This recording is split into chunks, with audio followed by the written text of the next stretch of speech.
Paglalako ng sampagita ang ginawang hanap buhay ng magkapatid na Benjo at Benoy.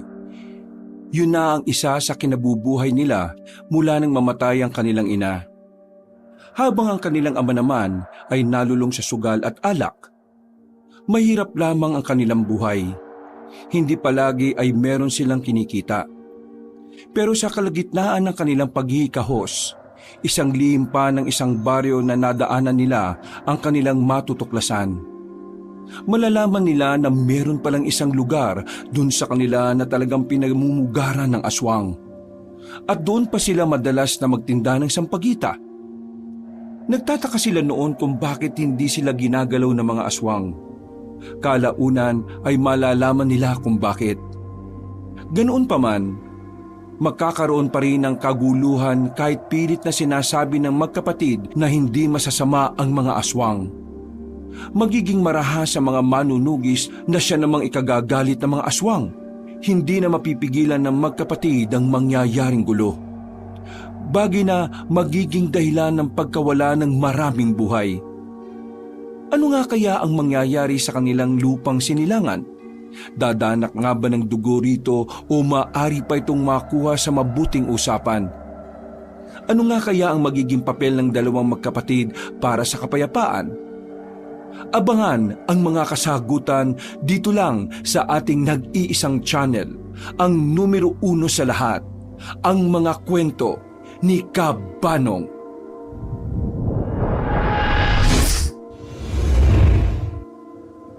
Taob na naman ang kaldero at nakakalat pa ito sa sahig nang makabalik na ng bahay ang magkapatid na Benjo at Benoy. Pagdating nila sa loob ng bahay, nakita nila ang amang si Douglas na nakasimangot na naman. Himalang hindi ito nakainom. Pero base sa itsura ng mukha nito, mukhang natalo na naman ito sa sugal. Wala na naman kanin. Ano na naman bang ginawa niyong dalawa, ha? Naglako kami ng sampagita, tay, at saka umextra sa kung ano-ano. Hindi ba ang sabi ko? Tigilan niyo na yung ginagawa ninyo. May trabaho naman ako, ah. Baka sabihin pa ng iba dyan, pinababaya ako kayo rito. Dumito kayo sa bahay para may mag-asikaso rito.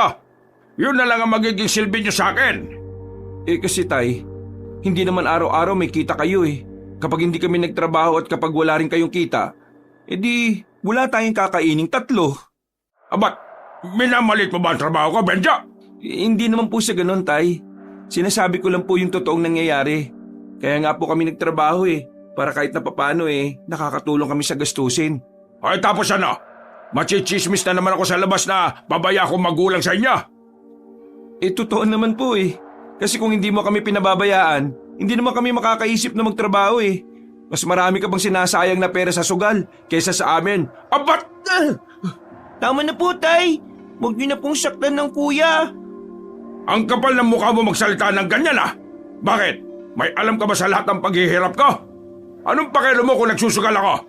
Pera niyo ba ginagamit ko? Oo, pera namin. Nung nakaraan, wala yung iniipon namin ni Benoy. Kinuha niyo para gawing pangsugal. Abat, tarantado ka!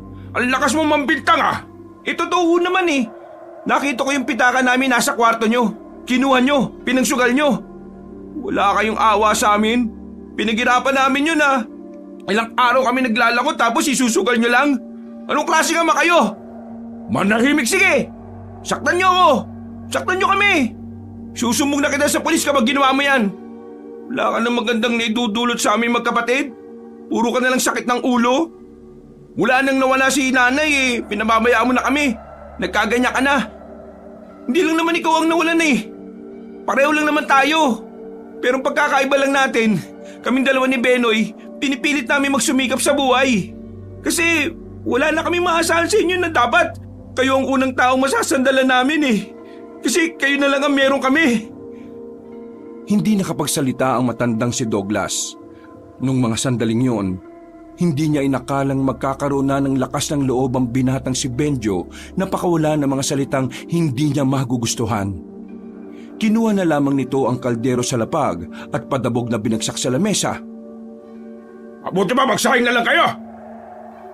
Lumabas ng bahay ang kanilang ama. Hindi na lamang yon sinundan ni Benjo kahit na gustong gusto niyang patulan ng ama. Bumuntong hininga na lamang ang binata at saka naupo sa gilid. Kuya, bakit po ganun sa atin si tatay? Hindi niya po ba tayo mahal?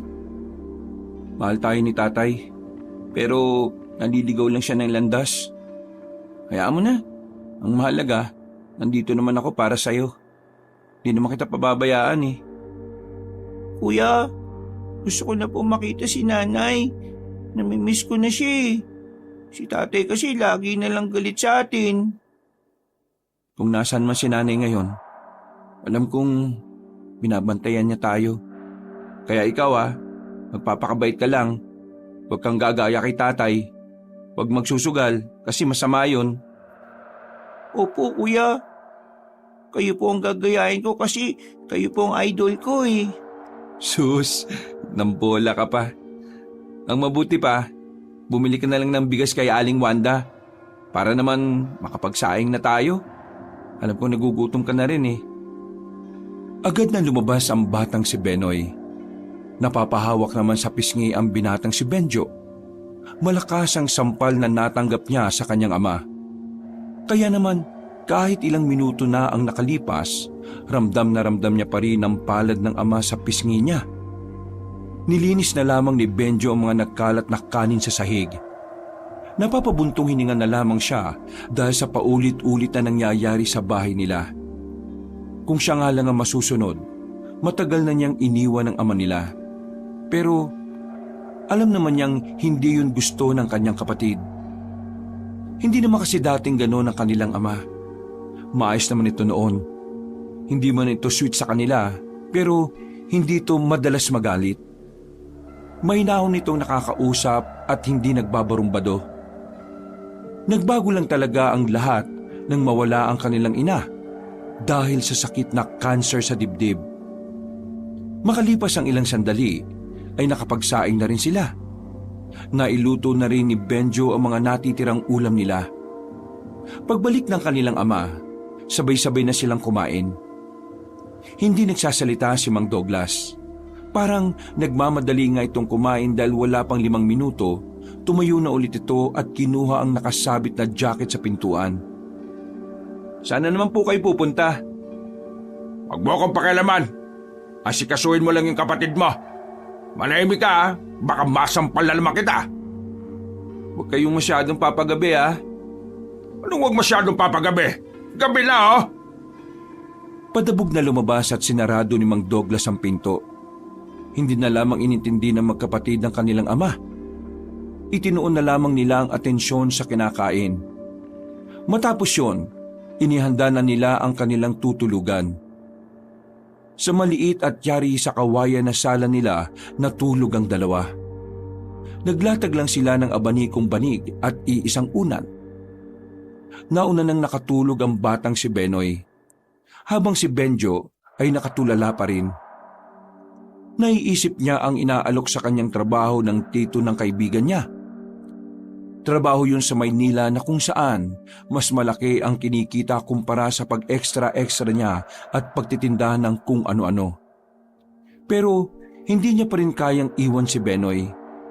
Alam niyang kapag nagkahiwalay silang dalawa, magiging kawawa ang kalagayan nito. Umiling-iling na lamang ang binata at pilit na inaalis ang ideyang yun sa utak niya. Itutuon na lamang niya ang atensyon sa mga raket niya. Kahit na hindi naman kalakihan ang sahod, ang mahalaga naman sa kanya ay magkasama sila ng kapatid. Kinabukasan ay maagang nagising ang magkapatid para ihanda ang sampagita na galing kay Aling Wanda. Si Aling Wanda ang nagsusuplay sa kanila ng sampagita na araw-araw nilang inilalako sa kung saan-saan.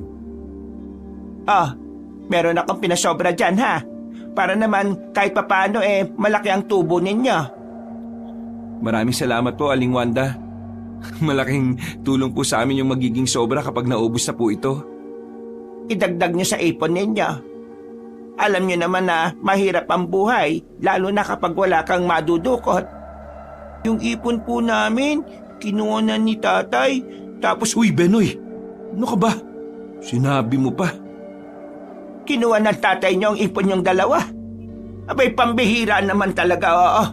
Nasa na ba yung Douglas na yan? Huwag niyo na po siyang intindihin. Ayos lang naman. Hindi! Sira ulo tong tatay ninyo. Kaya ko nga kayo pinagtitinda ng sampagita para makapag-ipon at may sarili kayong pera. Ay, Douglas! Lintik kang matanda ka, ha? Pumasok ng kanilang bahay ang matandang si Wanda. Naabutan ng matandang babae ang kanilang ama na nakahilata sa papag.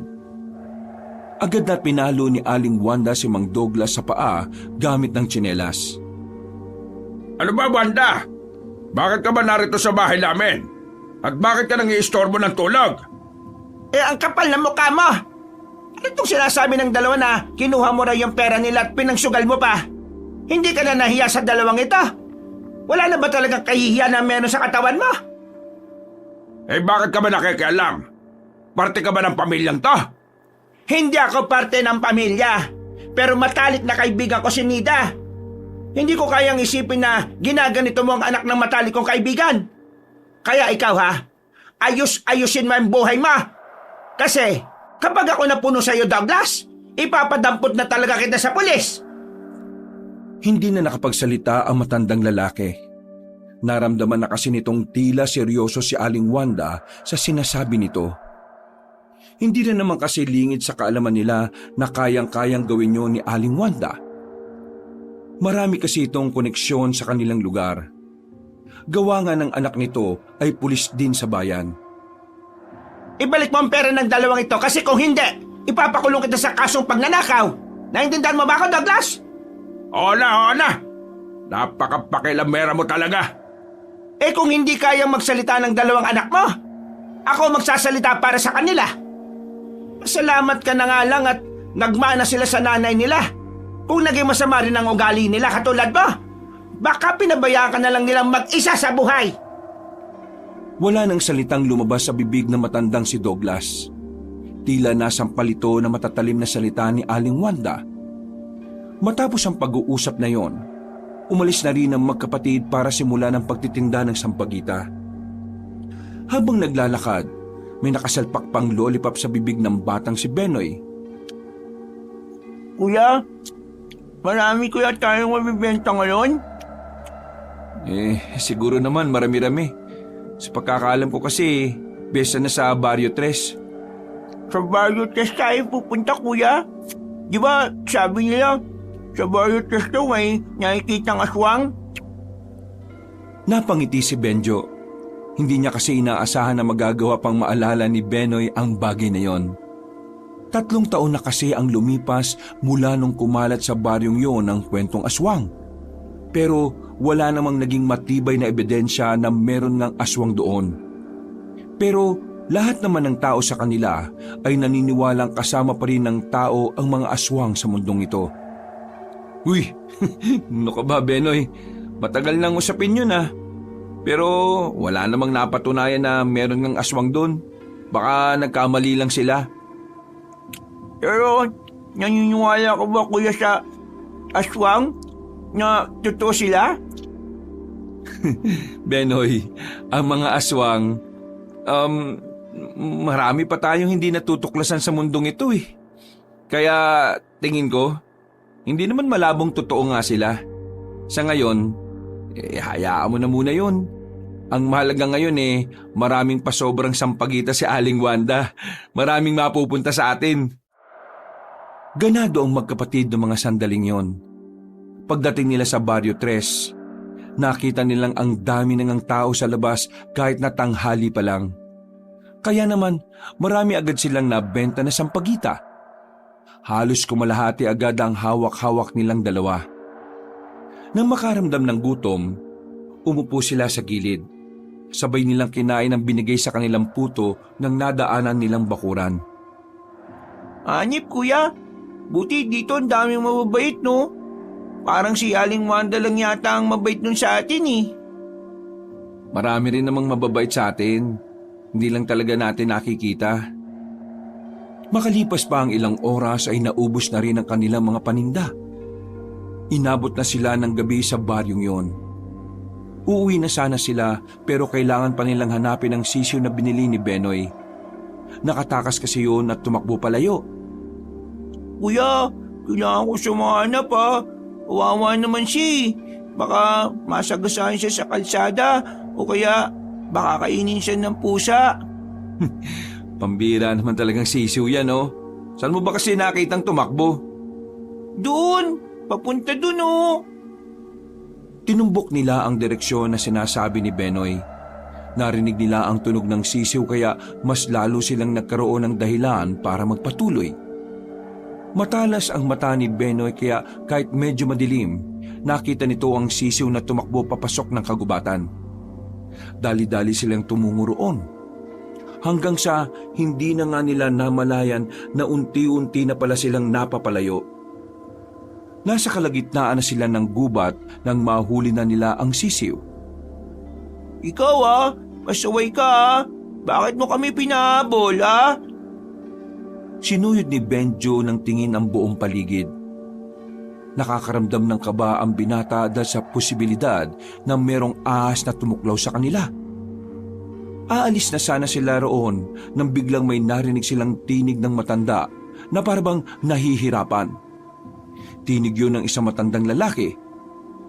Humihingi ng tulong sa kanila. Kahit na nakakaramdam ng kaunting kaba at pagkailang dahil sa lugar, Tutulungan ba natin ang naririnig natin, kuya? oo, baka mamaya kailangan na kailangan niya ng tulong natin. Hinanap nila kung saan nagmumula ang boses ng matandang lalaki. Kakalakad nila, nahanap nila ito sa likuran ng puno. Nakasandal, sugatan ng buong katawan. Hindi na makagalaw. Ano pong nangyari sa inyo? Bakit ang daming sugat ng buo niyong katawan? May nakaaway po ba kayo? Pakiusap. Kunin niyo sa bulsa ko ang itim na tela na may laman na itim na bato. Isubo niyo sa bibig ko. Hindi ko maigalaw ang buong katawan ko. Itim na tela na may itim na bato? Agad-agad na kinapa ni Benjo ang bulsa na matanda. Nakuha niya nga roon ang sinasabi nito.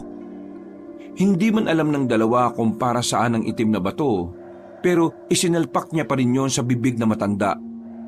Nilunok yun ng matanda at sandaling huminga ng malalim. Mga ilang sandali lang nawala na rin ang hingal na matanda.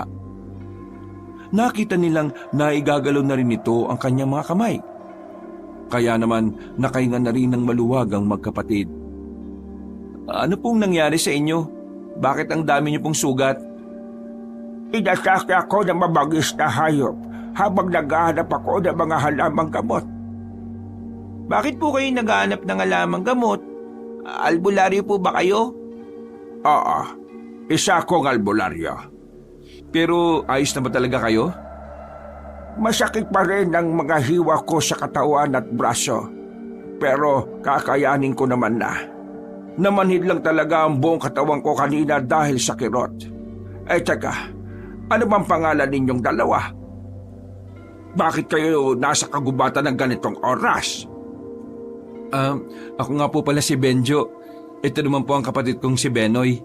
Yung alagang sisiw po kasi nitong kapatid ko, hinabol namin hanggang sa makarating kami dito sa kagubatan.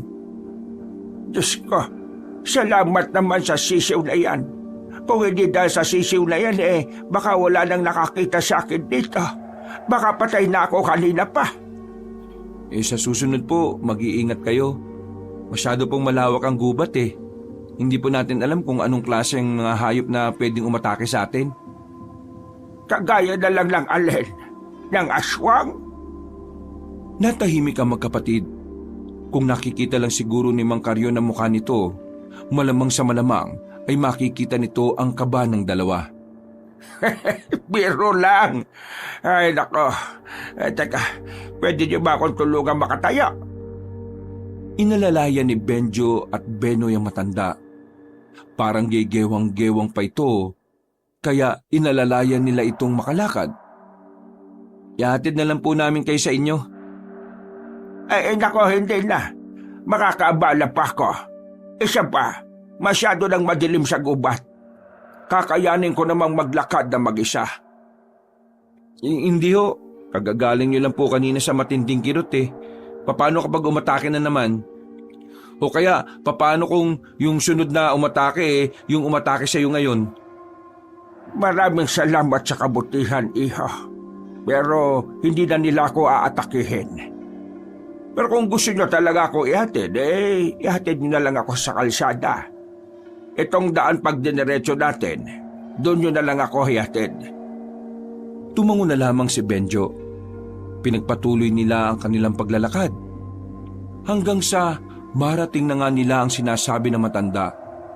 Huminto na sila habang ang matanda naman tumawid na rin patungo sa kabilang kalsada. Pero bago ito pumasok ulit sa kagubatan, gumiti ito at nagpasalamat. Maraming salamat sa inyong dalawa. Isang buong angka ang iniligtas ninyo. Ngayon ko napatunayan na talaga palang may mga taong mabubuti. Balang araw, makakabawi rin ako sa inyo. Noong mga sandaling yon, saka lamang nagtaka ang binatang si Benjo. Sa pagkakaalam niya kasi, tao lang din naman ang mga albularyo. Hindi niya magawang isipin kung papaanong kinaya na matanda ang maraming sugat sa katawan. Nagtaka rin siya kung anong itim na bato na nilunok ng matanda. Tingin niya kasi, ang batong yon ang dahilan kung bakit nagkaroon ng lakas si Mang Carrion. Kuya, hindi natin nalaman yung pangalan niya. Kaya nga nawala rin kasi sa isip ko Pero ayos na yun. Ang mahalaga, ayos na siya. At sana lang makabalik siya sa kung saan man siya galing. Nakaalis naman ang kagubatan ng dalawa. Nakasakay na rin ng tricycle para makauwi. Pagdating nila ng kanilang bahay, sa labas pa lang ay naririnig na nila ang ingay sa loob. Inimbita na naman kasi ng kanilang ama ang mga barkada nito para mag-inuman. Kaya naman wala silang choice kundi ang tumambay na lang sa labas habang naghihintay na matapos sa mga yon. Kuya, kung pumunta kaya tayo kay Aling Wanda, baka umaga pa matapos yung mga yan Wag na, nakakahiya naman. Di ba ibibigay din naman natin sa kanya yung pera? Bukas na lang, baka nagpapahinga na rin yung tao ngayon. Ang gara kasing tatay Ang liit na nga ng bahay natin, nagpapapunta pa ng mga bisita sa loob. Hayaan mo na. Kapag nakaipon tayo ng malaking pera, bibili na tayo ng sarili nating bahay para hindi na tayo naabala kapag magpapahinga tayo. Inabot ng madaling araw bago matapos ang pag-iinom ng kanilang ama. Nakatulog na nga ang batang si Benoy. Binuhat na lamang ito ni Benjo papasok ng kanilang bahay. Inabutan nila matandang si Mang Douglas na nakabulagta sa lapag. Malakas ang hilik nito. Sandaling nilinis na muna ni Benjo ang mga kalat at saka sila naglatag ng banig. Dahil kahit na kailan, wala talagang pakialam sa kanila ang kanilang tatay kung mapuyat sila o hindi. Kinabukasan, kinuha agad nila ang paninda mula kay Aling Wanda. Araw ng linggo noon kaya nagmamadali silang tumungo sa simbahan. Pagdating nila roon, maaga pa lang ay marami ng tao. Marami kagad silang nabenta. At habang nagpapahinga sa gilid, nakita nila ang kanyang kaibigan na si Jojo at agad naman itong lumapit sa kanila. Pre, long time no see Uy, pinagsasabi mong nung nakaraan lang nagkita pa tayo. Ano bang gagawin mo rito? Mukha namang hindi ka magsisimba Magsisimba nga sana ako. Kaso yung kasama kong magsimba hindi na makakarating. Kakainis nga Magsisimba ka? Ganyan ang suot mo? Sino ba yun? Basta, hindi mo to kilala. Puro ka nalang babae. Bumili ka na lang kaya sa amin para matuwa naman ako sa'yo. O nga po, Kuya Jojo. Bili ka na sa amin. Para naman may ambag ka sa buhay ni Kuya Benjo. Aba, sira ulo tong kapatid mo O na, bibili na ako. Sakto, wala na kaming sampagita sa altar namin Bigyan mo ako 5. 5? O to, yan. Yan ang gusto ko sa'yo Ano? May gusto ka sa akin? Baliw! Natapos ang misa, paglabas ng mga tao ay agad na naubos ang kanilang panindang sampagita. Dahil dito, mas maaga silang makakauwi ng kanilang bahay. Wala pang tanghalian ay wala na silang gagawin. Gusto pa sana ni Benjo na umextra pa sa ibang trabaho para may pandagdag.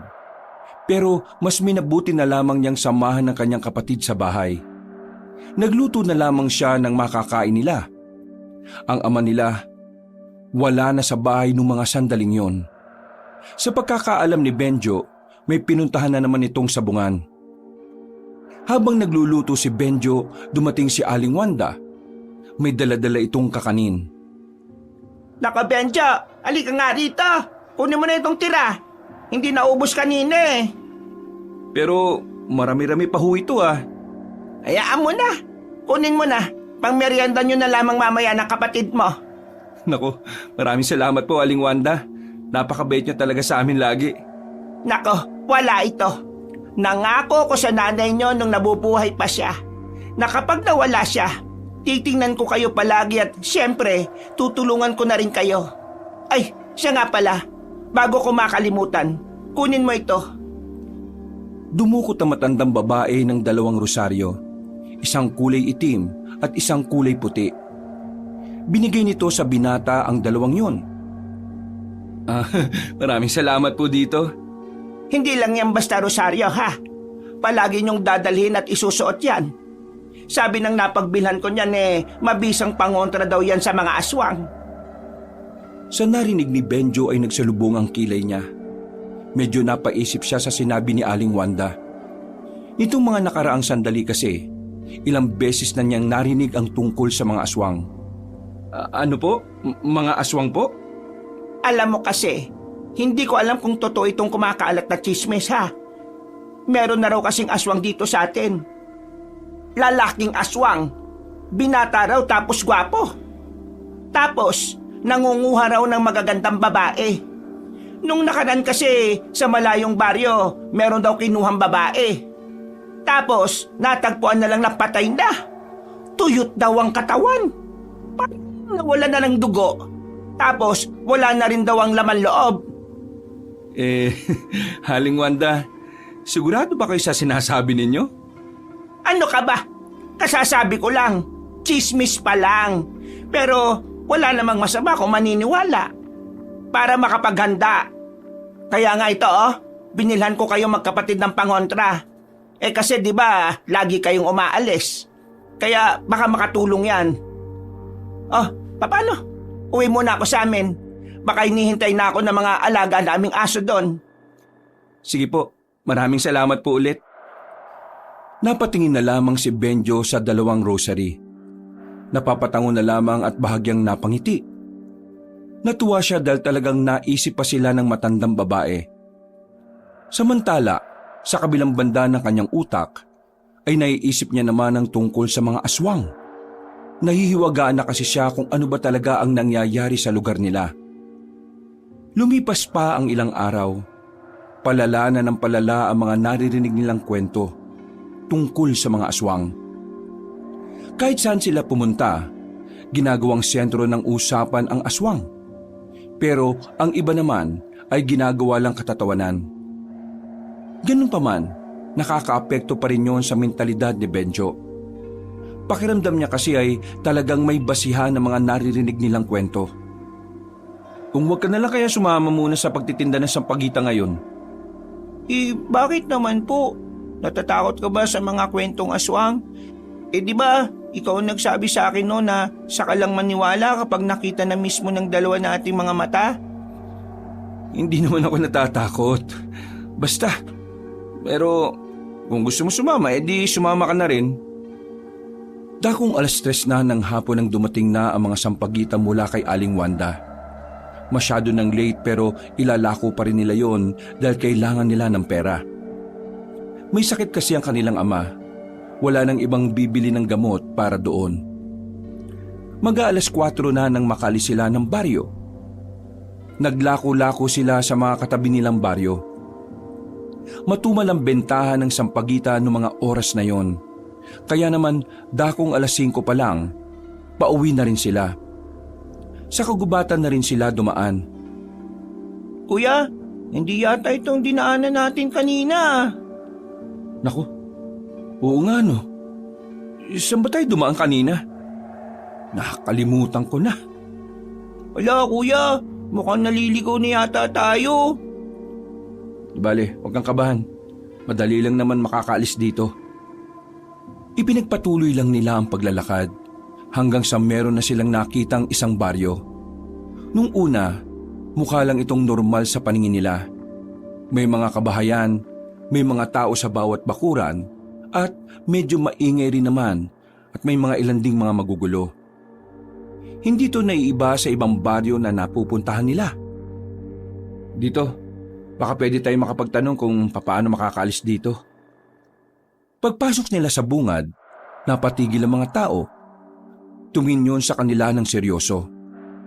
Nagtataka naman si Benjo kung bakit ganoon ang tingin sa kanila. Hindi naman masama ang pagkakatingin ng mga yon, pero tila merong sinasabi na hindi nila maintindihan. Kuya, tingnan mo sila oh. Bakit ganyan sila? Bigla na lang silang nananahimik. Pabayaan mo lang sila. Baka hindi sila sanay makakita ng mga gwapo. Pabiro na lamang na sinabi yun ni Benjo. Pero ang totoo, maging siya rin naman ay nahihiwagaan at nawiwirduhan na rin sa mga tao. Ganun pa man, nagbakasakali na lamang silang magbenta ng sampagita roon. Sampagita po kayo dyan, mura na lang po. Paubos na lang, bili po kayo sampagita. Napatigil sila sa paglalakad nang may tumawag sa kanilang matanda. Nilingon kagad nila ito. Tumambad sa kanila ang isang matandang lalaki. Hindi nila ito namukhaan pero parang pamilyar ang tinig nito sa kanila. Benjo! Benoy! Kung hindi ako nagkakamali, yun ang pangalan ninyo. Opo, kami nga po yun. Paano niyo po kami nakilala? Teka, parang pamilyar nga po ang boses ninyo sa akin eh. Kayo po ba yung... Ako nga matandang tinulugan nyo nung nakaraang gabi. Sabi na nga be. Pero kumusta po kayo? Kumusta po yung mga sugat nyo? Eto, maayos naman ako. Maraming salamat ulit sa inyong tulong. Ay, siya nga pala. Narito ba kayo para magbenta ng tinda niyong sampagita? Opo. Pauwi na po kasi sana kami. Dumaan po kami sa gubat tapos naligaw-ligaw na kami. Aksidente lang po na nakita namin tong baryo ninyo. Kaya heto, nagbabaka sakaling makabenta. Huwag kang mag-alala. Mababait ang mga taga-baryo Urdaneta. Mababait po kayong lahat. Ibig sabihin, bibilin po ninyo ang lahat ng natitira naming sampagita? Uy, ano ka ba? Nakakaya yung sinasabi mo, no? Di ba yun naman po ang pinunta natin dito, kuya? Ang mapaubos itong mga tinda natin? Tama naman ang kapatid mo, Benjo. Kaya ngayon, uubusin namin ang mga tinda ninyo. Mga kasama, ang dalawang ito nagligtas sa akin nung nasa kagubatan ako. Bilhin natin ang mga tinda nila bilang pasasalamat sa kanilang ginawa. Naku, nakakaya naman po. Nakangiting naglapitan ng mga taga roon. Wala nang nagawa pa si Benjo nang bumili ang mga residente. Hindi nagtagal, wala na silang hawak-hawak na sampagita. Tuwang-tuwa ang magkapatid. Buong akala kasi nila ay hindi na sila makakaubos ng paninda dahil anong oras na rin silang nagsimula. Naku, maraming salamat po, ano nga po palang pangalan nyo? Kung ayos lang sa inyo, dumaan na muna kayo sa bahay namin at doon ako magpapakilala sa inyo. Malapit na po kasing gumabi. Baka abutin na po kami ng dilim. Huwag kayong mag-alala. Ihahatid namin kayo pagpauwi na kayo. Halika kayo. Hindi na nakatanggi pa ang binatang si Benjo. Sumunod na lamang sila sa matandang lalaki hanggang sa makarating na nga sila sa bahay nito. Pinapasok sila na matanda sa loob ng bahay at pinaupo sa mahabang upuan. Ipagtitimpla ko kayo ng masarap na tableya at ilalabas ko ang itinara kong puto. Naku, maraming salamat po talaga. Sobra-sobra na po ang ginagawa ninyo para sa amin. Hindi. Kulang na kulang pa nga ito kung ikukumpara mo sa pagligtas mo sa buhay ko. Ay, siya nga pala. Ang pangalan ko ay Carrion. Pero kung anong gusto niyong itawag sa akin ay wala namang problema. Ang swerte po siguro ng mga anak niyo, Mang Carrion. Ngumiti ng mapait ang matandang si Carrion. Nakitaan ni Benjo ng lungkot ang mukha nito, kaya agad niyang binawi ang kanyang sinabi. Mukhang hindi ko po yata dapat sinabi yun. Pasensya na po. Bakit po? Nasaan po ba mga anak niyo, Mang Carrion? Wala na sila. Sumama sila sa nanay nila noon pa. Matagal na akong mag-isa. Pero masaya ako kasi alam kong nasa maayos na kalagayan naman ng mga anak ko. Kapag nalaman nila kung gaano po kayo kabuting tao, nasisiguro ko pong magiging proud sila sa inyo. Sana nga. Sana nga ganoon ang mangyari. Ngumiti na lamang ang matandang si Mang Carrion at inihanda na rin ito ang tableya at puto. Mga ilang sandali lang ay sabay-sabay na silang kumain. Noong mga sandaling yon, marami silang napag-usapan na matanda. Kung saan-saan na napunta ang usapan hanggang sa hindi na nila namalayan ang oras. Dakong 8:00 na ng gabi, nagpaalam na ang magkapatid na uuwi. Masaya sila noong mga sandaling yon. Sa sobrang saya nila, hindi na napansin ni Benjo ang mga kakaibang bagay sa paligid. Hindi na niya napansin na ang baryong yon ay hindi pala talaga normal. Masyado siyang nabulag dahil sa pagkalibang. Sigurado po ba kayong ihatid niyo pa po kami? Nakakaya naman po. Sige na kuya, patid na po tayo. Natatakot po ko sa gubat baka po may aswang.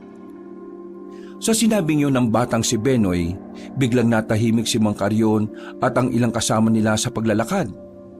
Pero maya-maya lang din ay sabay-sabay na natawa mga yon. Bagay na ipinagtaka ng magkapatid. Nako, wala namang aswang Hindi totoo yan. Pero ang sabi po sa amin ni Aling Wanda, totoo raw po ang mga aswang. May nabiktima na nga raw po ang mga yun Panakot lang nila ang mga aswang sa mga katulad mong bata. Para maaga kayong matulog sa gabi. Alam mo naman ang matatanda kung ano-ano na lang ang sasabihin sa mga bata. Nahihirapan na rin kasi silang magsaway sa inyo Napapakamot na lamang sa ulo ang batang si Benoy, pero nanahimik na rin ito nang magsimula na rin silang maglakad. Habang nasa kagubatan, nawala na rin ang pangamba ni Benjo. Sa totoo lang kasi, gusto rin naman niyang may kasama sila ni Benoy sa paglalakad, lalo na't hindi rin naman nila alam kung saan ang palabas ng gubat. Kaya naman, isang malaking tulong ang presensya ni Mang Carrion at ang mga kasama nito. Dito na lang po kami. Kalsada na naman po ito Maraming salamat po sa paghatid nyo at sa masarap pong tableya at puto. Sana po may susunod pa. Walang anuman. Mabuti kang tao. At ang mga mabuting tao na gaya mo, ng kapatid mo, ay lubos naming iginagalang at pinahahalagahan. Huwag kayong mag-alala. Kung totoo man ng mga aswang, hindi nila kayo magagalaw. Pinapangako ko yan sa inyo. Marami pong salamat, Mang Carrion. The best po talaga kayo. Nako, marunong din pala mambola ang batang ito. Natutunan niya po yan sa mga kalaro niya Nagtawanan sila sandali at pagkatapos noon, naglakad na rin ang magkapatid palayo. Magaan ang kalooban ni Benjo sa mga sandaling yon. Wala na siyang nararamdamang takot o pangamba kahit na sila na lang ang tao sa kanilang dinaraanan. Bandang 10:00 na nang makauwi na sila sa kanilang baryo. Pero bago sila makarating sa kanilang bahay, nadaanan nila ang barangay hall na maraming tao sa labas. Nung una, inakala ni Benjo na maraming namimigay na naman ng libreng bigas. Pero nagbago ang iniisip nila nang marinig niya ang sinabi ng isang lalaki sa gilid. Ha? Aswang na naman? Ano na naman bang nangyari? Uy! Oh, Jojo! Bakit parang gulat na gulat ka? Benoy, sabog ba kuya mo? Ano pong sabog?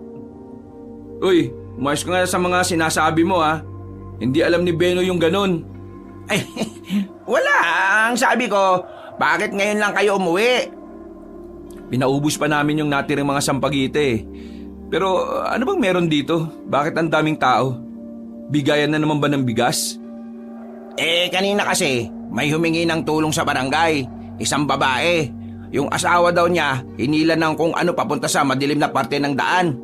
Tapos kanina, makalipas ang kalahating oras yung asawa niya, lumabas ng gubat, duguan, laylay na yung isang kamay.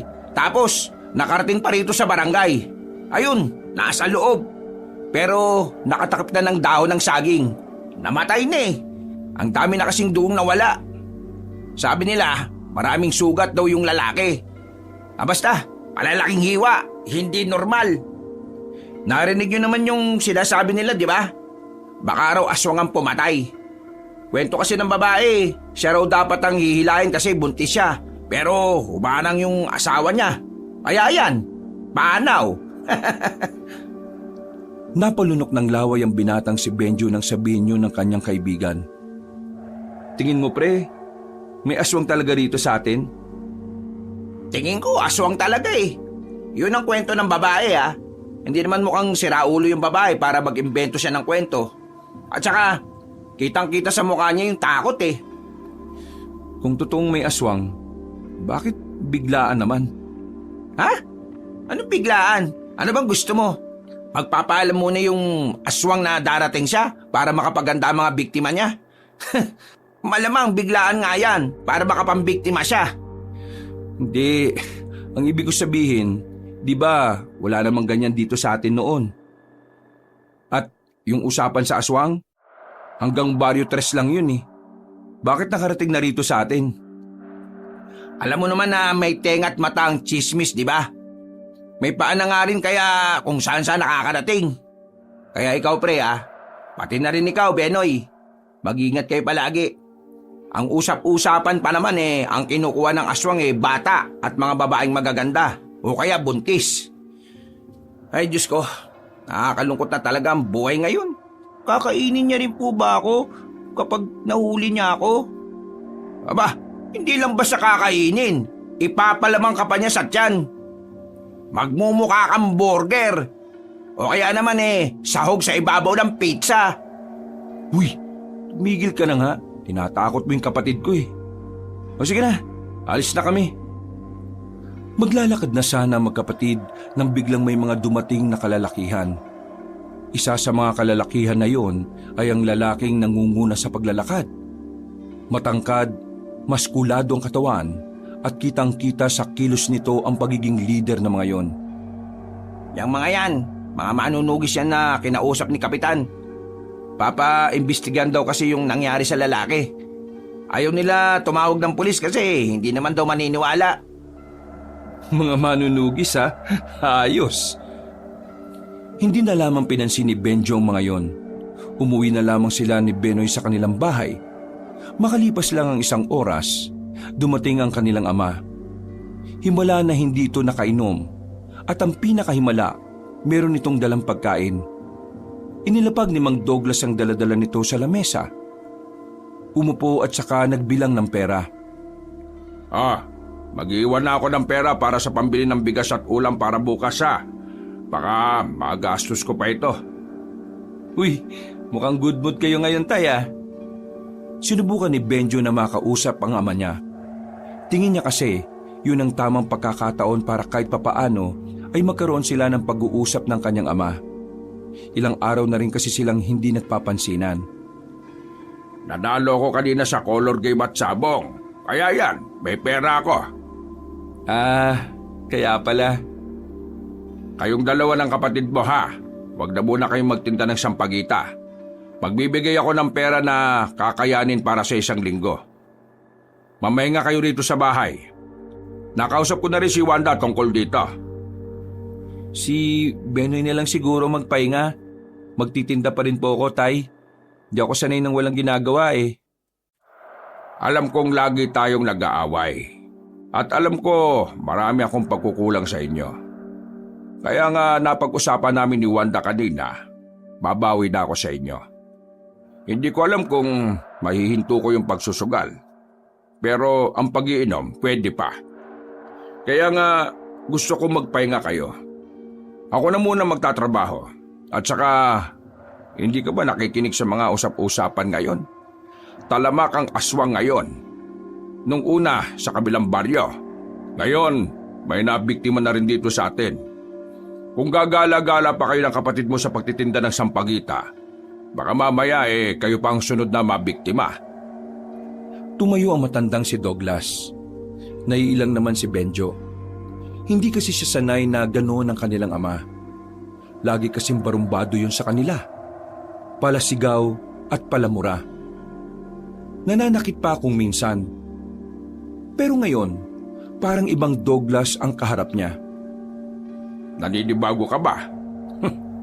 Masanay ka na kasi babawi talaga ako. Sa katunayan, itong bagong trabaho na papasukan ko, medyo okay din naman. Maayos ang sahod. Ang kaso, delikado. Delikado po? Ano po ba yan? Baka mamaya illegal po yan Papasok ako sa samahan ng mga manunugis. Yung kakilala ko, ipapasok ako ron. May sahod doon. May bayad ang serbisyo nila. Teka po. Yan ba yung mga dumating kanina sa barangay? Yung mga kumakalaban daw sa mga aswang? Yun nga. Sila nga. Doon ako sasali. Tay, wag na lang ho kayong sumali doon. Nakapagsabi na ako sa kanila Tsaka, gusto ko na rin namang makapatay ng aswang. Matagal na akong nahihiwagaan sa mga nilalang na yan Baka ho kasi mapahamak pa kayo dyan. Delikado ang mga aswang Kayo na rin ang nagsabi. Bakit? Nag-aalala ka ba sa akin? Malamang, tatay ka namin Kahit na hindi naging maganda ang trato mo sa amin, tatay ka pa rin namin. At kayo na lang ang meron kami. Isa pa, sabi niyo babawi kayo. Paano kung mamatay kayo dyan? Paano pa kayo makakabawi? Kaya nga ako sasali sa kanila para patayin din ang posibleng makapanakit sa inyo. Hindi ko lang naman ito ginagawa para lang sa sahod Ginagawa ko rin ito para sa inyo ni Benoy. Ay nako, hindi ako sanay sa sinasabi kong ito. Pero seryoso Nagising ako sa mga sinabi ni Wanda. Lintik na matandang yun kasi. Ilang beses akong nasampal. Pero salamat sa kanya kasi napagtanto ko kung ano ang halaga niyo sa akin. Napabuntong hininga na lamang si Benjo. Hindi niya alam kung matutuwa o mag-aalala ba siya. Hindi niya magawang matuwa kahit alam niyang magiging matino na rin ang kanyang ama. Kapag iniisip niyang malalagay sa alanganin ang buhay ni Mang Douglas, hindi niya maiwasang hindi mag-alala. Tila nabubura ang mga pangit na alaala niya sa ama. Napatingin na lamang silang dalawa sa batang si Benoy sa sahig. Mahimbing na ang tulog ng bata. Kapag nakikita niya ang nakababatang kapatid, naiisip niya lalo na kailangan nilang makasalba sa pang-araw-araw. Isang linggo ang nakalipas. Hindi talaga nagpapigil si Mang Douglas sa gusto nitong makasali sa mga manunugis.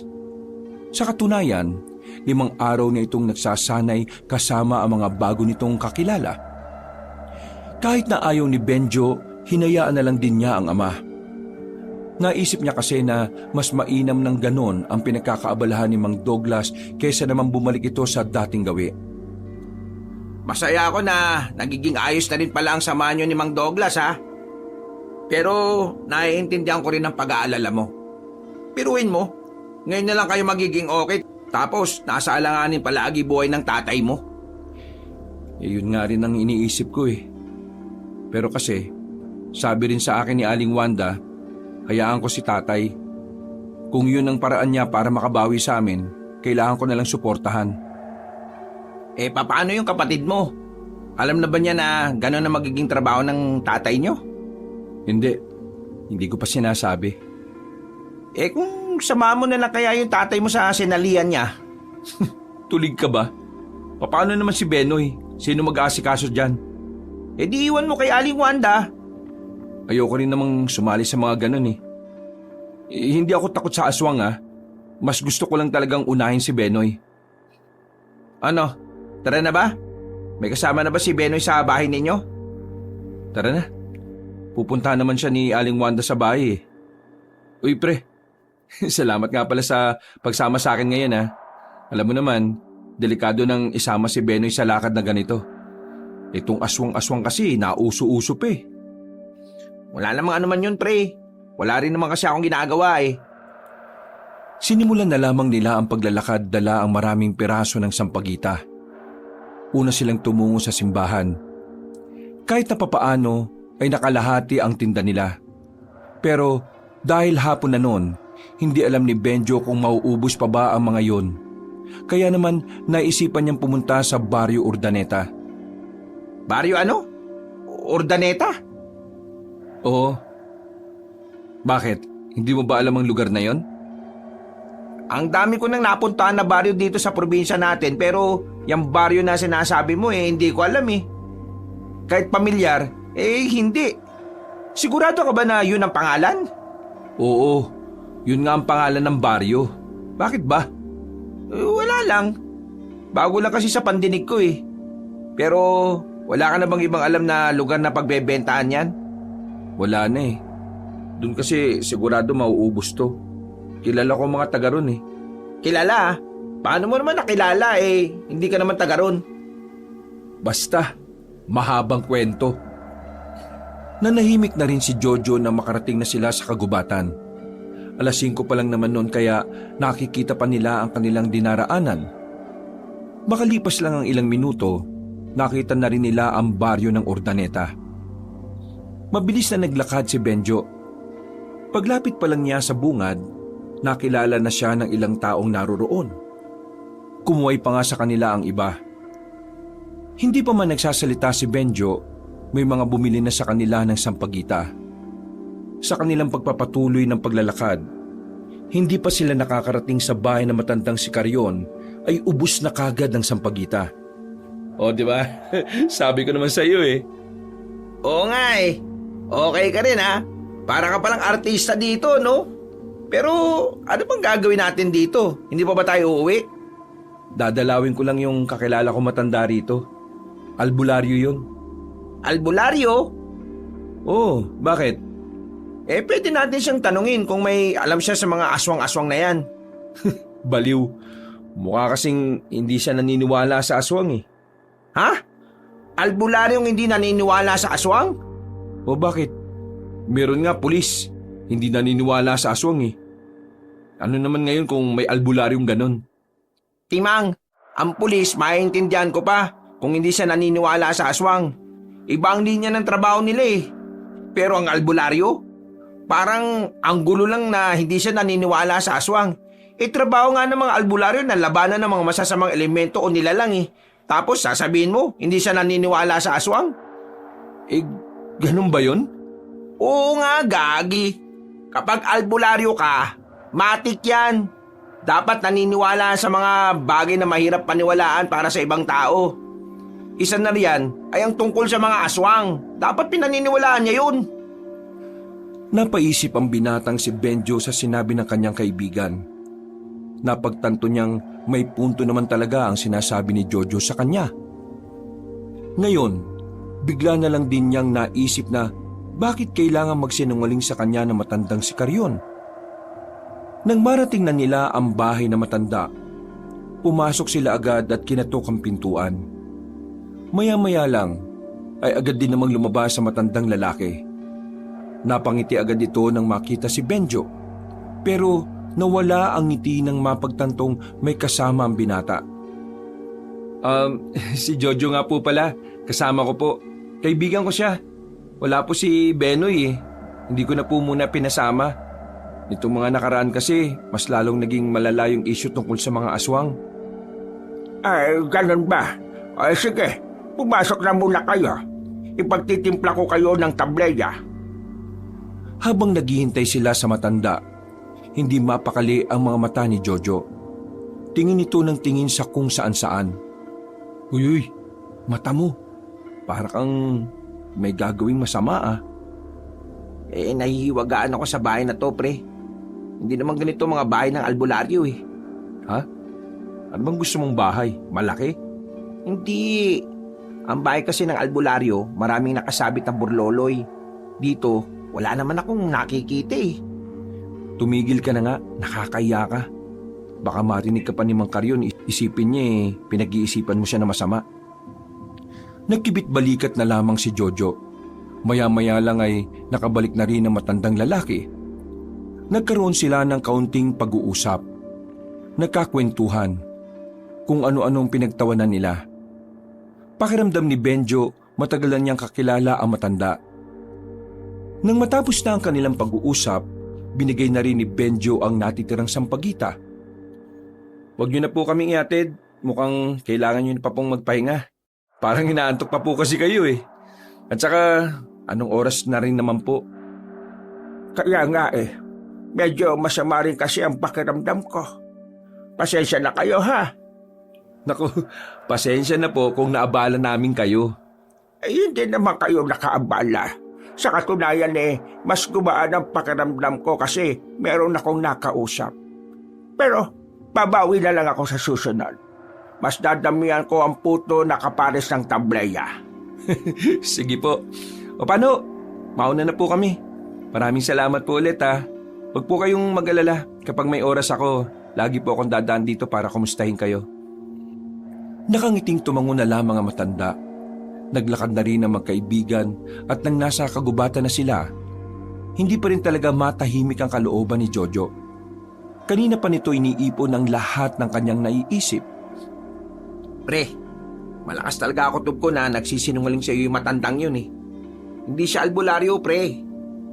Hoy, kanina ka pa makulit ha. Makinig ka kasi muna sa akin. Ano ba kasing pinupunto mo? Na hindi siya totoong albularyo. Ano ngayon kung hindi nga sa totoong albularyo? Sa parte pa lang na nagsisinungaling siya sa'yo, ibig sabihin lang nun, huwag kang magtiwala sa kanya. Hindi mo nga siya kilala. Malakas ang pakiramdam ko na matino naman siyang tao. Ano bang problema ron, pre? Gusto mo ba na marinig ang napansin ko habang naroon kayo kanina? Ay nako, hindi ko pa pala tapos. Oy sige, ano ba yon? Nakita ko kanina yung ibabaw ng labi ng matanda. Patag siya, pre. Yung ibabaw ng labi niya, patag? Oo, patag. Ibig sabihin lang nun, aswang siya. Hindi na napigilan ni Benjo ang kanyang inis. Napatigil ito sa paglalakad. Habang tinatahak nila ang kagubatan, hindi na nito matiis sa mga pinagsasasabi ng kanyang kaibigan kontra kay Mang Karyon. Para kasi sa kanya, wala naman siyang nakikitang mali sa matanda. Aswang? Seryoso ka ba? Ang tanda na niya, pre, tapos aswang siya? Kung aswang siya, bakit mahal na mahal siya ng mga taga roon? Bakit? Naisip mo rin ba na baka mga taong naroon aswang din? Pambihira ka talaga oh. Pati ba naman yung ibang tao pagbibintangan mo pa? Hindi naman sa ganon, pre. Sinasabi ko lang naman sa iyo ang mga... Ha? Napatigil sila sa pag-uusap na makarinig sila ng mga kalusko sa paligid. Napalunok ng laway ang dalawa nang maisip nilang baka aswang ang nagmamasid sa kanila. Hindi na naiwasan ni Jojo na mapahawak sa braso ni Benjo. Marahan silang naglalakad. Nakikiramdam. Dumampot na rin ng sanga si Benjo. Sakaling may lumabas at umatake, meron siyang ipampapalo. Sino yan? Lumabas ka dyan! Hindi kami nakikipagbiruan ha? Baka mamaya yung matanda yan, pre. Tumigil ka nga. Nakakainis ka na, pre ha. Bakit pa kasi ayaw mong makinig sa akin? Mas may alam ako sa iyo tungkol sa mga aswang. Mamaya kasi niyan eh. Uy! Sino bang nandyan ha? Napapatras silang dalawa na makarinig sila ng sunod-sunod na kaluskos. Ilang sandali pa, meron na silang naaaninag na imahe ng isang lalaki. Madilim sa kinilalagyan niya, kaya hindi nila agad makita. Ang alam lang nila, masama ang pakiramdam nila sa lalaking yon. Sino ka? Anong kailangan mo? Wala silang natanggap na tugon mula roon. Pero nagtayuan ang kanilang balahibo nang biglang umangil ang lalaki. Sa puntong ito, nakasiguro na silang ang kanilang kaharap ay isa nga talagang aswang. Aswang yan, pre. Pero hindi siya yung matanda. Eh di ngayon alam mo nang hindi aswang si Mang Karyon. Hindi nagtagal, nakita nilang gumagapang na ang lalaki patungo sa kanila. Tumalon yun at pumaibabaw kay Benjo. Buti na lang ay nahawakan ni Benjo sa balikat ang lalaki para hindi ito makakagat sa liig niya. Jojo, hampasin mo dali! Nang alin? Nang kahit na ano! Kinuha ni Jojo ang nabitiwang sanga ni Benjo. Pinalo ni Jojo ang lalaking aswang sa likuran. Pero sa kasamaang palad, wala namang talabang ginawa niya. Napukaw lang niya ang atensyon ng aswang. Akmang lalapit na ang aswang kay Jojo nang biglang dumating si Mang Karyon. Gumilig kayo, Benja! Sinunod nila ang sinabi na matanda. Nabigla sila sa sunod na ginawa ni Mang Karyon. Kita nila kung papaanong ibinalibag nito ang lalaking aswang. Parang hindi ito matanda. Pero mas ikinagulat nila ang huli nitong ginawa. May lumabas na mahahabang kuko sa matanda. Kinalmot nito ang kaharap na aswang. Dahil dito ay tumakas ang lalaki. Mang Karyon, anong ibig sabihin nito? Pre, di ba sabi ko sa iyo, tama ako? Huwag kayong matakot. Ipapaliwanag ko sa inyo ang lahat. Halika kayo, sumunod kayo sa akin. Naglakad ang matandang lalaki. Nakarating sila sa ilog. Umupo ang matanda sa malaking bato. Umupo rin naman ang magkaibigan sa isa pang bato na kaharap lang din naman ito. Pre, tama pa ba na sumusunod tayo dito? Aswang nga yan. Kailangan kong marinig ang paliwanag niya. Mang Karyon, bakit kayo nagsinungaling sa akin? Huminga ng malalim ang matandang aswang. Mararamdaman sa kilos nito ang hiya. Pero napilitan na lamang din itong ipaliwanag sa kanila ang katotohanan. Totoo na isa akong aswang. Kami, lahat ng taga-Ordaleta. Pero hindi kami ang aswang na dapat niyong katakutan. Namumuhay kami ng payapa. Parang pamumuhay ng isang karaniwang tao na gaya ninyo. Inilim ko sa iyo ang tungkol sa pagiging aswang namin dahil natakot ako na kapag nalaman mo isumbong mo kami sa mga tao. Na baka kapag nalaman mo, magugulo ang pamumuhay namin. Pasensya ka na kung naisip ko ito sa iyo. Pero pinoprotektahan ko lang ang mga kasamahan ko. Sinasabi niyong may aswang na mababait? At kayo yun? Oo. Kami ang mabubuting aswang. Pero kung may mabuti, meron ding masama. Yun ang aswang na nakalabang ko kanina. Yun din ang aswang na muntikan ng makapatay sa akin nung unang pagkakataon na nagkita tayo, Benjo. Pilit namin pinupuksa ang mga kagaya naming aswang ngunit masasama. Kasi ang layunin namin, mabago ang pananaw ng mga tao sa mga aswang. Gusto naming iparating na kaya rin naming mamuhay ng hindi nagiging banta sa buhay ng mga tao. Na kaya naming maging kagaya ninyo. Yung mga pumapatay na aswang, sila ba yung sinasabi niyang masasama? Sila nga. Sinasadya nila ang mga ganong gawain para kaming mga nananahimik ay maging masama rin sa paningin ng mga manunugis. Hindi ako makapaniwala. May mga aswang palang hindi nananakit ng tao. Ang pagkakaalam ko kasi, likas na masama ang mga aswang eh. Hindi totoo yan. Yan lang kasi ang nakasanayan ninyo. Dahil yan ang itinatak sa inyo ng mga matatanda. Pero may mga damdamin din kami. Gaya niyong mga tao. Kaya kung kaya ninyong maging mabuti, kaya rin namin. Parang tao rin kami. Ang tao, may mga mabubuti at may mga masasama rin. Pero, Mang Karyon, ano pong magagawa niyo sa mga aswang na masasama? Unti-unti na nilang ginugulo mga tao.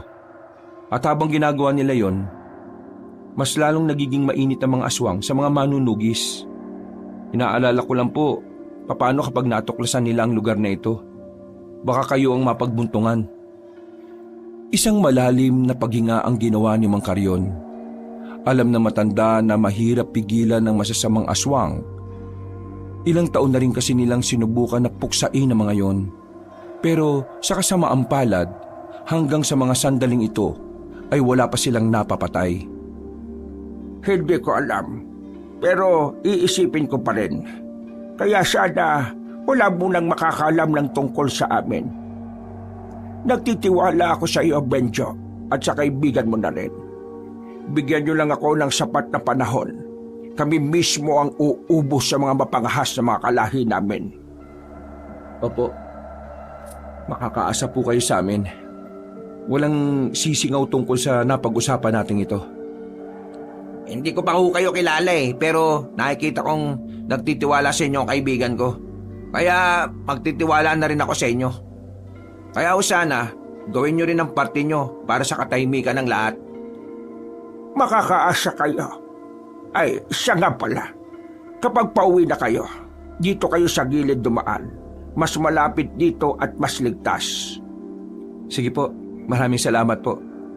O paano po, naalis na po kami. Nagmamadaling naglakad ang magkaibigan.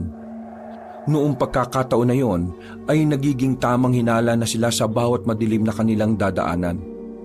Pero buti na lang ay nakalabas na rin sila ng gubat. Hindi naman pala natalab tong binigay sa akin na rosaryo ni Aling Wanda. Ang sabi niya kasi, pangontra daw to sa aswang. Pero kita mo naman kanina, nasa ibabaw ko yung aswang na yun. Wala namang nangyari. Pambihira naman oh. Mahirap umasa sa mga pangontra, pre. Mas maganda sa mga lihitimong albularyo tayo bumili ng mga ganyan. Bilisan na nga lang natin sa paglalakad. Baka mamaya masundan pa tayo ulit ng lintik na aswang na yun. Naging payapa naman ang mga sandaling yon para sa dalawa.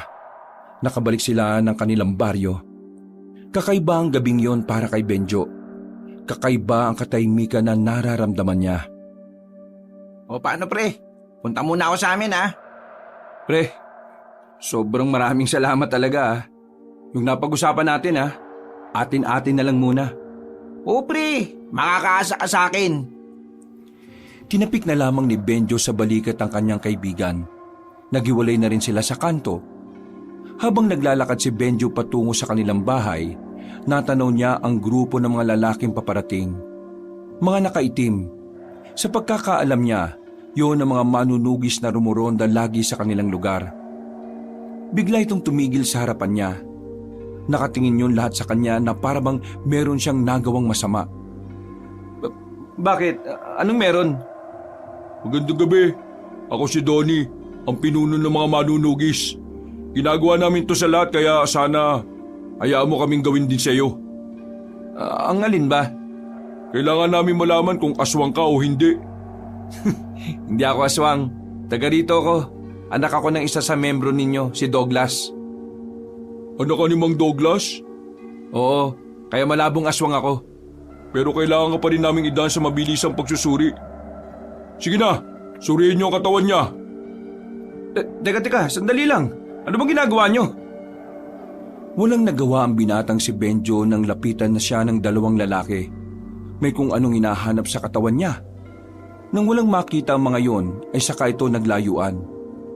Si Donnie naman ang lumapit sa kanya at inamoy siya. Hindi nga ako aswang. Ang kulit niyo naman. Hindi ka nga aswang. Pero nagtataka ako, bakit amoy aswang ka? Ha? Ako? Amoy aswang? Saan ka ba galing? Nagbenta ako ng sampagita sa mga baryo. Iba't ibang tao nakaharap ko. Malay ko ba kung sino sa kanilang aswang? Teka nga, bakit ba kailangan kong magpaliwanag sa'yo? Gusto lang namin makasiguro na hindi ka aswang o wala kang ugnayan sa isang aswang. Kasi lahat ng aswang na mabubuko namin, on the spot, pinapatay ko. Mas mabuti naman at hindi ka aswang. Malabo ngang maging aswang ako. Hindi nga ako naniniwala sa aswang na yan eh. Nitong nakaraan lang ako nakumbinse. Kapag meron kang nakitang aswang o meron kang kilala na kahinahinala, ipagbigay alam mo kagad sa akin. O kaya naman sa ama mo. Kailangan namin silang tugisin para sa kaligtasan nating lahat. Tumango na lamang si Benjo. Naglakad na rin paalis ang mga yon. Medyo kinabahan siya noong mga sandaling yon. Hirap pa rin siyang huminga kahit na mag-isa na lang siyang nakatayo doon. Akala niya ay mabubuko na ng mga manunugis ang tinatago nilang sikreto. Ay nako, nakakaba naman yung mga taong yun, no? Mukha pa lang ng Donnie na yun, parang brutal na eh. Sana lang talaga, hindi nila madiskubre yung baryo ni Mang Carrion. Nang umuwi siya sa bahay nila, naabutan niya si Benoy at Mang Douglas na kumakain na. Saktong dating mo. Kumain ka na ba? Naubos mo ba lahat ng sampagita, kuya? Gabi ka na naman nakauwi eh. Hapon na kasi ako naglako eh, pero mabuti na lang, naubos ko rin naman yung mga sampagita. Binenta niyo ba si Mang Carrion? Hindi agad nakapagsalita si Benjo. Kinabahan siya sa sinabi ni Benoy.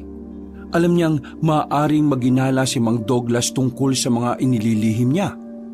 Pagtingin niya sa kanilang ama, napansin ni Benjo na parang nagtataka rin si Mang Douglas.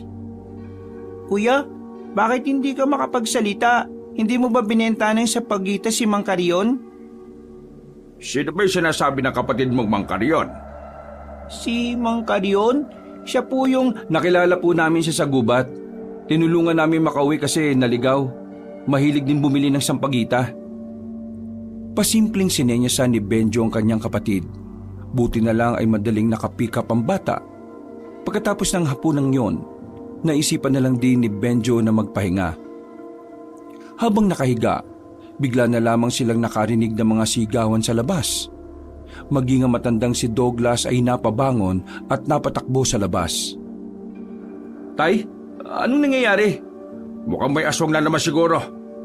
Dito lang kayo. Bantayan mo kapatid mo. Kinuha ni Mang Douglas ang itak nito na nakasabit sa likuran ng pintuan.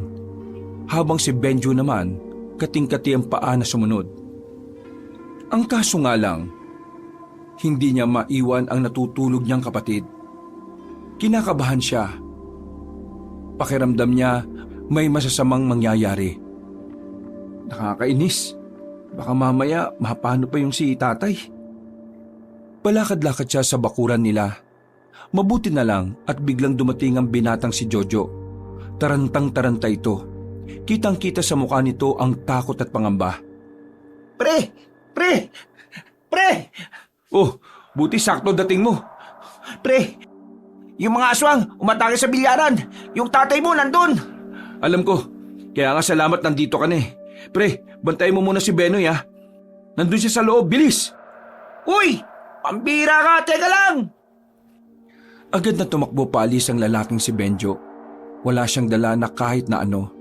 Basta ang tanging tumatakbo na lamang sa kanyang utak ay ang masundan ng kanyang ama. Dahil sa kanyang mabilis na pagtakbo, agad niyang narating ang bilyaran. Wala nang katao-tao ron. Nakita na lang niyang may isang lalaking nakabulagtaron at umaagos ang dugo nito mula sa leeg. Sinuyod niya ng tingin ang buong paligid. Hindi niya nakita si Mang Douglas. Pero sa mga sandaling ito, dinig na niya ang mga tunog na nagmumula sa mga aswang. Ang bihira naman talaga oh, ngayon pa talaga hindi mahagilap. Sinubukan ni Benjo na mas lumapit doon. Pagtingin niya sa gilid ng bilyaran, naroon ang kanyang ama kasama ang dalawang lalaki. Oh, bakit nandito ka? Ang sabi ko, bantayan mo si Benoy ah. Mabilis na lumapit ang binata. Pero bago pa man siya makarating sa kanyang ama, bigla na lamang may sumulpot na aswang sa itaas ng bubong. Tumalon yon patungo sa kanya. Nahawakan siya nito sa balikat, kaya pumaibabaw ito sa kanya. Buwisit kang aswang ka! Hindi nagdalawang isip ang matandang si Douglas na tagain ng aswang sa likod. Dahil dito ay agad na dumistansya ang aswang. Mabilis din namang nakabangon ng binata. Takot na takot ito. Sinabi ko naman kasi sa'yo eh. Hindi ka na sana nagpunta rito. Tay, naglala po ako sa inyo eh. Magsasalita pa sana si Mang Douglas pero narinig na nila ang sunod-sunod na pag-angil ng mga aswang. Palagay na mag-ama ay napapalibutan na sila ng mga yon. Hinila siya ni Mang Douglas patungo sa gilid. Tumakbo naman paalis ang dalawang lalaki na kasama nila kaya sila na lamang ang naiwan doon. Huwag kang maingay. Nasaan na ba kasi yung kasamaan ninyo? Sinabi nang huwag kang maingay eh. Nakatago lamang sila sa gilid habang pinakikiramdaman ng mga aswang. Maya-maya lang, naramdaman na lamang nilang malapit na pala yun sa kanila. Pagsilip ni Mang Douglas, saktong nakatingin ng isang aswang. Nalinti ka na. Wala nang nagawa matandang lalaki. Lumabas na rin ito at hinarap ang aswang. Buong tapang nitong pinagtatataga ang aswang pero hindi naman ito makatama agad. Masyadong mabilis ang aswang na yon. Pagtingin naman ni Benjo sa gilid, nakita niya ang isang aswang na magtatangkang lumapit sa kanyang ama. Kahit na wala siyang dalang sandata, hindi siya nagdalawang isip na tumulong kay Mang Douglas. Mabilis siyang tumakbo patungo roon. Nagawa niyang banggain ng aswang na sana ay aatake sa likuran ng ama niya. Napailalim sa kanya ang aswang at sinamantalanan niya ang pagkakataon. Pinagsasasapak niya yun sa muka hanggang sa mawalan na ito ng malay. Ilang sandali lang, nakita na lamang nila na may ibang aswang pang nagdatingan. Nagdikit na ang mag-ama. Hindi nila magawang tumakbo dahil nakapalibot na ito sa kanila. Harapin ko sila tapos ikaw. Tumakbo ka na paalis ha. Hindi ho pwede yun, Tay. Sasamahan kita. Kailangan mong mabuhay. Kailangan ka ni Benoy. Pero hindi rin kita kayang iwan dito at hayaan na lang na mamatay. Kailangan ka namin, Tay. Marami akong pagkukulang sa inyo. Kaya hayaan mo kong gawin to para makabawi. Kailangan kitang mailigtas para kay Benoy. Kaya sige na, umalis ka na dito anak. At ako nang bahala rito. Pero Tay, ano ba? Makinig ka sa akin. Umalis ka na rito. Hindi kayang iwan ng binata ang kanyang ama. Kaya naman nanatili lang siya sa tabi nito hanggang sa parami na ng parami ang mga aswang. Noong mga sandaling ito, ramdam na rin ni Benjo na hindi na sila uubra sa mga yon. Nawala na ang pagkakataon niyang makaalis kaya sabay na silang mamamatay. Mabuti na lamang dumating ang mga manunugis. Pinangungunahan ito ng binatang si Donnie. Pinagtititira ng mga yon ng palaso ang mga aswang. Dahilan para magpulasa ng mga yon. At ang iba naman ay tinamaan din. Huwag niyong patayin kung buhay pa. Magagamit natin yan para malaman kung nasa ng iba pang aswang. Napatingin si Donnie kay Mang Douglas pati na rin kay Benjo. Nag-aalala itong lumapit sa kanila. Nasaktan ba kayo? Hindi naman. Ayos lang naman kami. Mabuti na lang at dumating kayo. Akala ko todas na kami mag-ama. Pasensya na't medyo nahuli. Meron lang kasi kaming pinuntahan eh. Pero ngayon, makakasama na natin ang bahalang humabol sa mga yun. Pinuno, ano kayang meron at bakit parang mas nagiging maras na sila? Simple lang ang kasagutan. Nararamdaman nilang malapit na silang mapatay ng mga manunugis. Napalingon sila sa gilid na kung saan naroon ang isang aswang na tinalian. Agad itong nilapitan ni Donnie. May kinuha itong plastic bottle na may laman na likido. Ikaw! Aswang ka! Paitatap! May tatanong ako sa'yo. Hindi ka masasaktan o sasagot ka na maayos. Ngayon, ituro mo sa akin kung nasaan ang baryo ninyo. Hindi sumasagot ang aswang. Kaya naman binuksan na ni Donnie ang bote at binuhusan sa muka ang lalaking aswang. Sigaw yun ang sigaw dahil sa hapdi na nararamdaman ito. Mas mahihirapan ka lang kung hindi ka magsasalita. Ngayon, uulitin ko ang tanong ko. Nasaan ang baryo ng mga aswang? Ano? Hindi ka pa rin sasagot?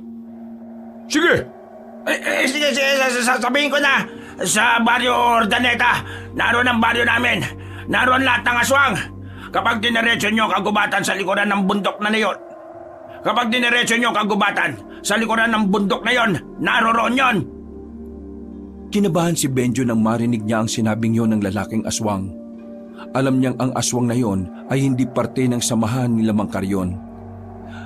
Naniniwala siya kay Mang Carrion na walang aswang na masama sa kanila. Kaya naman hindi mapakali ang kalooban ni Benjo noong mga sandaling yon. Nahuhulaan na niya ang mangyayari. Maganda ka ng tao. Lulusubin natin ang baryo Ordaneta na sinasabi nito. Hoy, Benjo! Benjo! Bigla-bigla na lamang tumakbo ang binata paalis. Mabilis siyang umuwi at pagdating niya, inabutan na niyang gising si Benoy kasama si Jojo. Agad niyang hinila si Jojo at pabulong na kinausap. Pre, alam na ng mga manunugis kung saan yung Baryo Urdaneta. Ano? Paano nangyari yun? Yung mga lumusob na aswang na masasama, nabiyag ang isa sa kanila. Nilaglag niya ang Baryo Urdaneta. Sinabi niya na yun daw yung baryo nila. Tingin ko plano ito ng mga masasamang aswang eh. Sinasadya nila para sila Mang Carrion ang mapagbuntunan ng mga manunugis. Kung ganon, kailangan pala nating abisuhan sila Mang Carrion. Sige, hintay mo ko rito. Ihatid ko lang muna si Benoy kay Aling Wanda. Walang sinayang na pagkakataon ng binatang si Benjo. Kinarganan niya ang kanyang kapatid at saka tumakbo patungo sa bahay ng matandang babae. Kuya, saan ka ba pupunta? Bakit parang natataranta ka? Basta, saka ko na lang sasabihin sa'yo. Wala na akong oras eh. Sa ngayon, kay Aling Wanda ka na muna ha. Aling Wanda! Aling Wanda! Kadya! Ano bang sinisigaw-sigaw mo riyan? Gabing-gabi na! Iiwan ko po sana muna si Benoy sa inyo. May kailangan lang po akong asikasuhin. Nasaan ba ang tatay mo? Ay! Sandali! Ba't bastos na bata ito bigla na lang nagtatatakbo Ni hindi na lumingon si Benjo. Nang madaanan na niya si Jojo, ay agad na rin nilang tinahak ang daan. Kailangan nilang magmadali. Kailangan nilang mauna sa mga manunugis para makaligtas agad ang mga aswang sa Baryo Urdaneta. Hingal na hingal ang dalawa habang tumatakbo at wala na silang pakialam kung ano ang maapakan nila. Hindi nila maramdaman ang matutulis na bagay na sumasabit sa balat nila. Nakatuon lamang sila sa kanilang layunin. Yun ay ang maiwasan ang malaking gulo. Pre! Ayun na! Mas binilisan pa nila ang kanilang takbo nang matanong na nila ang maliwanag na baryo. Wala silang sinayang na pagkakataon. Pumasok agad sila roon at dali-daling nagtungo sa bahay ni Mang Carrion. Ikinagulat na matanda na naroon sila. Mang Carrion! Kabing-gabi na. Bakit kayo narito? Mang Carrion, may sasabihin kami. May sasabihin kami sa inyo. Ano ba yun? At bakit parang napaka-importante naman yan? Kailangan niyo pong lisanin ng baryong ito. Lisanin ang baryong ito? Teka. Ibig mo... Ano bang ibig mong sabihin? May mga aswang na umatake sa baryo namin kanina. Isa sa kanila nahuli. Inilaglag niya kayo. Nagpanggap siya na taga rito siya. Itinuro niya ang lugar na ito. Alam na ng mga manunugis na narito kayo na mayroong mga aswang dito. Mga manunugis? Pupunta rito? Opo, kaya umalis na kayo ngayon. Hindi. Po? Anong hindi? Hindi kami aalis dito. Marahil ito na siguro ang panahon para makausap ko mga manunugis. Para malaman nila na hindi lahat ng aswang ay masasama. Mang Carrion naman, hindi sila makikinig sa inyo. Ibang takbo ng utak ng mga manunugis. Hindi sila naniniwalang may mababait na aswang. Para sa kanila, ang lahat ng aswang ay iisa lang. Pare-parehong ipinanganak ng likas na masasama. Hindi po sila ang uri ng tao na dapat niyong kausapin. Kasi hindi nila kayo maintindihan. Kaya kayo na lang pong umiwas bago pa sila makarating dito. Sige na po. Mang Carrion, sige na, makinig po kayo sa amin. Naniniwala po ako na mabubuti kayo, kaya ako ito ginagawa. Naniniwala ako sa inyo kaya gusto ko kayong iligtas. Huminga ng malalim ang matandang si Carrion. Napagtanto nitong tama nga ang sinasabi ng dalawang binata. Sige, ititipon ko ang mga tao ko. Kakausapin ko sila at kukumbinsihin. Pupunta ako sa gubat. Magiging lookout ako ron. Kapag nakita kong paparating na sila, babalik agad ako ha. Tumakbo na agad si Jojo paalis, habang si Benjo naman ay sumama kay Mang Carrion. Makalipas lang ang ilang minuto, napagsama-sama na ng matanda ang kapwa nito aswang. Ipiniliwanag nila ang mga detalye. Pero sadyang hindi lahat ay sang-ayon sa kanilang pag-alis. Alam kong mahirap para sa inyo na iwan ang baryo na minahal natin. Ang iba sa inyo ay dito na tumanda at nagkaanak. Ang iba sa inyo ay dito na nagkaanak at dito na tumanda. Kagaya nyo, mahal ko rin naman ang baryong ito. Pero sa puntong ito, mas mahal ko ang mga buhay ninyo. Kaya naman, bilang namumuno sa inyo, nais ko makipagkaisa kayo sa gagawin natin pag-alis. Hindi natin pwedeng labanan ng mga manunugis. Hanggat maaari, ayaw ko na mga may masasaktan at mamamatay sa atin. Itong sinasabi ko lang ang pinakamabisang solusyon para maging payapa ang buhay natin. Ngayon, ihanda nyo na ang mga dalahin ninyo.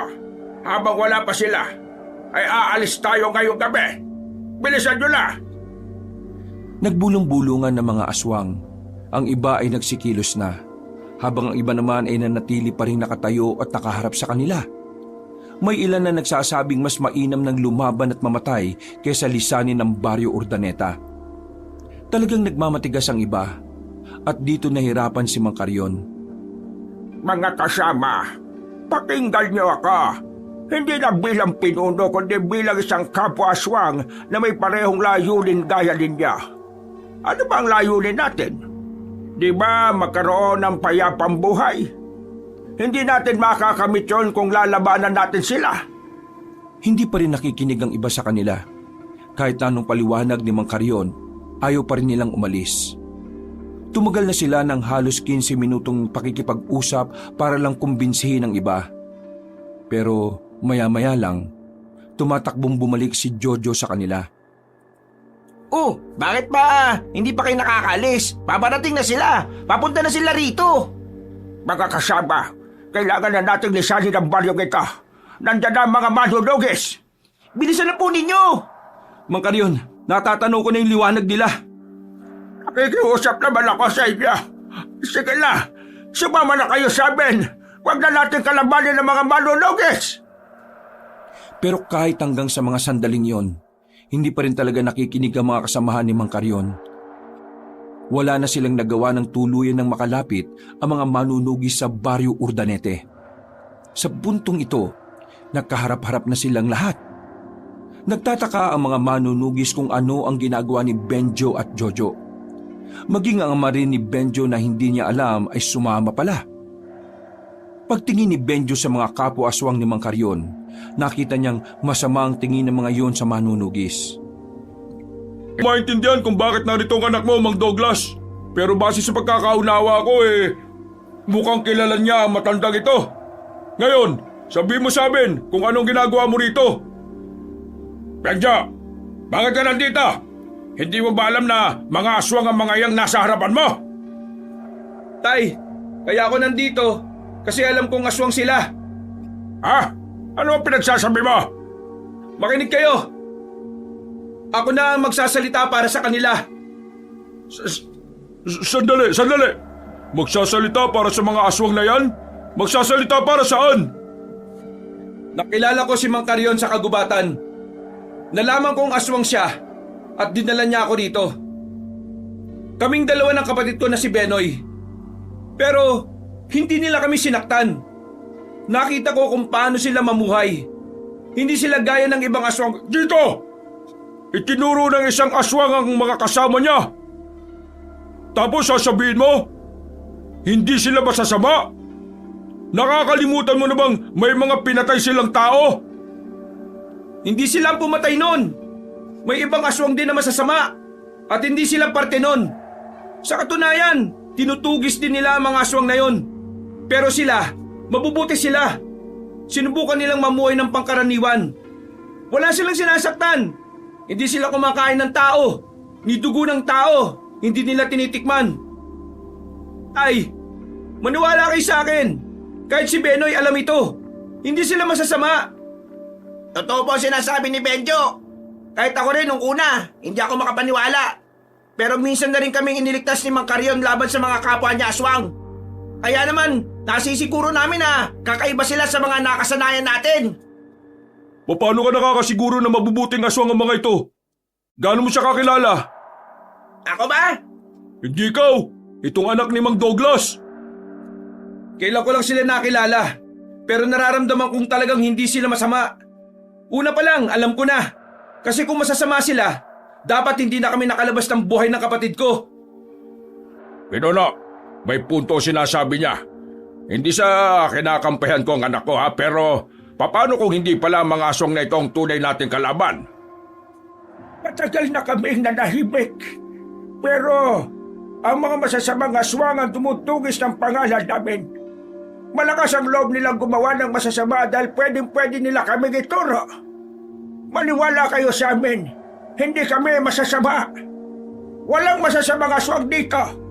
Lahat kami ay mabubuti na. Ang gusto lang naman namin ay mabuhay na gaya ng normal na tao. Hindi pa rin ako kumbinsido na mabubuti kayong aswang. Isa pa, hindi ko kayang maniwala agad sa salita ng mga nilalang na alam kong maraming pinahirapan at pinatay. Sinasabi mo bang walang saysay ang usapan na ito? Magkakaroon lang to ng saysay kapag naituro nyo sa amin kung nasaan ang sinasabi nyo masasamang aswang. Ikinalulungkot ko pero maging kami ay hindi pa rin namin alam. Ilang taon na namin silang tinutugis pero masyado silang mailap. O baka naman ayaw nyo lang talagang ituro kasi wala naman kayo maituturo. Dahil ang mga aswang na dapat talaga naming paslangin, walang iba kundi kayo. Sa sinabing ito ni Donnie ay nagalit ang mga kasamahan ni Mang Carrion. Nagsimulang umangil ang mga yon pero pinakalma sila ni Mang Carrion. Mga kasama, binahong kayo. Hindi tayo narito para makipagpatayan sa mga manunugis. Narito tayo para patunayan na hindi tayo masasama. Bakit ba kasi hindi nyo man lang magawang maniwala kahit na kaunti? Kung masasama silang aswang, kanina pa sana nagkagulo dito. Hindi nyo na ba naisip ang bagay na yon? Bagito ka pa talaga mag-isip. Tama ang sinabi ng tatay mo. Masyado kang mabait kaya madali ka lang malinlang. Wala kang alam na ang mga aswang ay magagaling manlinlang ng tao. Kahit na kailan, walang aswang na pinanganak na mabuti. Kaya hindi ka dapat maniniwala sa kanila. Yun ang akala nyo! Kasi ang pinaniniwalaan mo lang naman ay mga kasabihan na matatanda na habang buhay na bumibilog sa pananaw mo. Hindi mo kasi naranasan makihalubilo sa kanila eh. Kaya hindi ka talaga naniniwala. Tama ka. Hindi ko naranasan. Kaya yun ang dahilan kaya malabong makumbinsin niyo ako. Mang Douglas, itabi mo ang anak mo. Pati na rin tong kaibigan niya. Dahil kung hindi... Pinuno, baka naman pwedeng bigyan natin sila ng konsiderasyon. Maraming pinaslang na inosente yung mga aswang. Kaya wala rin tayong dapat pagbigyan. Kapag pinagbigyan natin sila, para na rin nating sinabi na ayos lang na namatay ang mga biktima. Maayos ka nga ng mga sinasabi mo. Nagsasabi naman kami ng totoo eh. Anak, wala na tayong magagawa. Pero hindi ako papayag na. Becca, iho, ayos lang kami. Sige na, sumama ka na sa ama mo. Papatunayan namin hindi kami masasama. Kung gusto nyo kaming paslagin, gawin nyo. Pero mananatili lang kaming nakatayo rito at wala kaming gagawin. Mga kasama, ito na lang ang tanging paraan para patunayan sa kanilang hindi tayo masasama. Hindi pa natapos magsalita ang matandang si Carrion nang nauna ng kumilos sa mga kasamahan nito. Ang iba'y lumundag, ang iba naman ay gumapang patungo sa mga manunugis. Sa puntong ito, tuluyan ang walang nagawa si Benjo sa sitwasyon. Hinila na lamang siya ni Mang Douglas patungo sa gilid. Habang nakakapatayan ng mga aswang, na natiling nakatayo ang matandang si Carrion sa gitna. Wala itong ginagawa. Seryoso ang mukha nito. At kahit unti-unting namamatay ang kanyang mga kasama, nanindigan ito para patunayan na may mga aswang talagang mabubuti. Parang dinudurog ang puso ni Benjo ng mga sandaling yon. Nakikita niyang tumutulo ang luha ni Mang Carrion habang nakikitang pinapaslang lang ang mga kasamahan. Gustong tumakbo ni Benjo para kunin ang matanda. Pero pinipigilan siya ni Mang Douglas. Huwag niyo akong pigilan! Ililigtas ko si Mang Carrion! Wala na tayong magagawa, anak. Mamamatay ka rin kapag nakialam ka pa. Wala akong pakialam! Nagawang makawala ni Benjo sa pagkakahawak sa kanya ng dalawa. Mabilis siyang tumayo at niyakap ang matandang aswang. Hinarangan niya ang katawan nito. At sa puntong ito, tila nakaramdam ng inggit si Mang Douglas. Nakikita niya kasi kung gaano kahalaga para sa binata ang matandang yon. Pero kahit na ganun, hindi niya magawang sisihin si Benjo. Naiintindihan niya kung sa iba mas nararamdaman ng binata ang pagmamahal ng isang ama. Marami siyang pagkukulang at hindi yun madaling mapupunan. Ang tanging magagawa na lamang ni Douglas ay suportahan ang anak sa mga ginagawa nito. Ano ba ginagawa mo, Benjo? Umalis ka rito at mapapahamak ka. Hindi ako papayag na mamatay kayo. Kailangan nila muna akong unahin. Ay, isa pa. Ano bang ginagawa mo, Benjo? Umalis ka dito at mapapahamak ka. Hindi ako papayag na mamatay kayo. Kailangan nila muna akong unahin. Benjo, umalis ka na. Hindi ka namin hayaang mamatay, tanda. Tay? Mahalaga na rin sa akin kung anong mahalaga sa iyo, Benjo. Kaya sasamahan kita. Habang patuloy pa rin ang patayan, nakaharang ang mag-ama sa matandang si Carrion. Hindi nila ito inaalisan kahit pa sinasabihan na sila ni Donnie.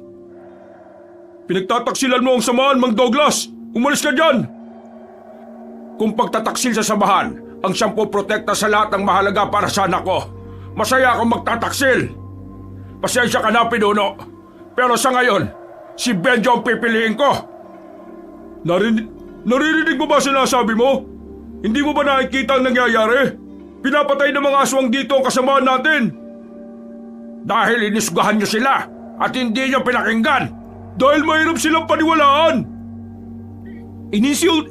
Ininsulto niyo sila eh. Ininsulto niyo ang moralidad nila. Hindi naman naatake ang mga aswang dito eh. Kung hindi niyo sinabing likas na masama sila, binastos niyo ang lahat ng pagsisikap nilang mamuhay ng mabuting nilalang. Kahit ano pang sabihin ninyo, hindi na natin mababago ang sitwasyon. Nagsimula na ang gulo. Ngayon, mamili ka, Mang Douglas. Mabubuhay ka kasama namin o mamamatay ka kasama ng anak mo? Hindi ko na kailangan sagutin yan.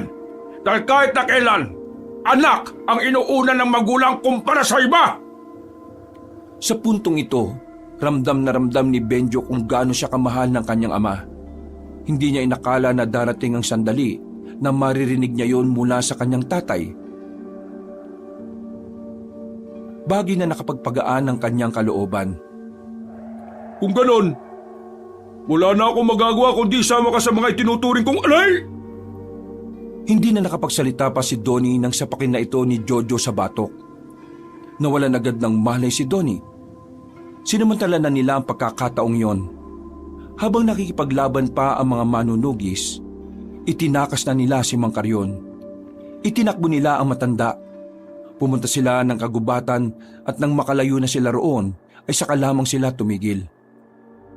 Hindi ko sila dapat iniwan. Nasa labanan sila habang ako'y tumatakas. Ang mga iniwan mo ay mga siguradong mamamatay na. Nakita mo naman ang sitwasyon. Kitang-kita na di magtatagal, mamamatay na rin sila. Kailangan mong tanggapin ang katotohanan na yon ang kapalit ng pagiging padalos-dalos nila. Ikaw, tanda, kailangan mong mabuhay. Meron ka pang mga kasama na nakatakas. Sila ang isipin mo dahil kailangan kanila. Hindi kita kilala pero dahil sa anak ko, naniniwala akong mabuti kang aswang. Tila natauhan na matandang si Carrion sa sinabing yon ni Mang Douglas. Umupo na muna sila sa gilid para magpahinga. Sugatan na rin kasi ang paa ni Benjo at Jojo. Tay, maraming salamat ah. Salamat kasi kinampihan niyo ako. Ibang Douglas na kasi ito, anak. Hindi na ito ang dating tatay mo na walang pakialam. Ngayon, mas lalo na kitang nakilala bilang anak ko. Lahat gagawin ko para makabawi sa lahat ng mga pagkukulang ko sa iyo. Ngayon naiintindihan ko na kung bakit mabuting tao itong si Benjo. Hindi ako naging mabuting ama noon. Ngayon lang ako nagiging matinong ama. Kaya huwag kang bumilib sa akin. Ano nang gagawin natin ngayon? Mas kailangan nating paghandaan ang mga susunod na mga mangyayari. Bakit po? Ano po ba mangyayari? Sigurado akong nakamasidlang ang mga tunay na kalaban. Kung nakita nilang nagkagulo ang mga mabubuting aswang at mga manunugis, magkakataon na yon para sa kanila na umatake. Lalo na't alam naman nating meron ding mga nabawa sa mga manunugis. Higit sa lahat... Higit sa lahat ano? Walang nagbabantay ngayon sa baryo ninyo. Tumayo na naman ang balahibo ni Benjo sa sinabing yon ng matandang aswang. Ang unang pumasok sa isipan ni Benjo ay ang kanyang kapatid at si Aling Wanda. Ang masasamang aswang ay pinamumunuan ng babaeng si Miralda, anak ng dating supremo ng mga aswang na napaslang namin noong araw. Nagiganti siya sa lahat. Wala siyang pinipili. Basta't alam niyang makakahadlang sa kanyang mga nais gawin ay papatayin niya. Wala na tayong oras. Kailangan natin puntahan ang baryo namin. Mang Karyon, hindi ka nasasama ha? Hanapin mo ang mga kasamahan mong nakatakas at lumayo na kayo sa gulo. Hindi. Tutulong ako sa laban. Hindi pwedeng wala akong gawin lalo na't alam kong aatake ang grupo ni Meralda. Kung nasaan man ang mga kasamahan ko, alam kong mas pipiliin nila ang tahimik na buhay. Kaya nakakasiguro akong nasa maayos na silang kalagayan. Sigurado po ba kayong sasama kayo? Baka mapahamak lang kayo. Binigyan niyo ako ng pangalawang pagkakataon na mabuhay. Hindi ko sasayangin ang buhay ko sa wala lang. Huwag kayong mag-alala. Kahit na matanda na ako, isa pa rin naman akong aswang. Kaya tayo na. Pumunta na tayo sa baryo ninyo. Bawat segundo ay mahalaga sa kanila nung oras na yon. Kaya dali-dali silang lumarga. Makalipas lang ang ilang minuto, narating na rin nila ang baryo. Wala pang mga aswang, pero nakabalik na rin ang mga manunugis. Palihim silang pumasok sa baryo. Maingat nilang tinungo ang bahay ni Aling Wanda. Maswerteng hindi sila nakita ng mga manunugis nang makarating na rin sila roon. Pambihira! Bakit ngayon lang kayo?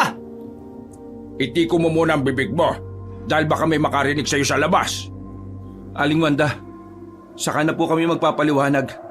Jojo, pre, pwede bang ilayo mo si Benoy at si Aling Wanda rito? Sige pre, walang problema. Bakit? Ano po nangyayari?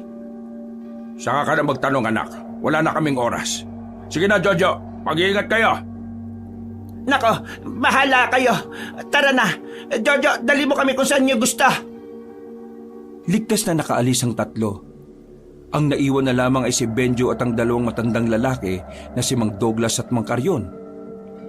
Mabuti naman at nakaalis na sila. Bakit po? Nararamdaman ko na sila. Ang amoy ng mga kalaban. Ang presensya ni Meralda. Kumuha na lamang din ng itak si Benjo. Kinakabahan na siya sa mga sandaling ito. Wala siyang kaalam-alam sa pakikipaglaban. Basta ang tanging nasa isip niya lang sa mga sandaling ito ay makatulong. Nanatili lamang sila sa bakuran ni Aling Wanda. Naghihintay lamang sila sa mga maaaring mangyari.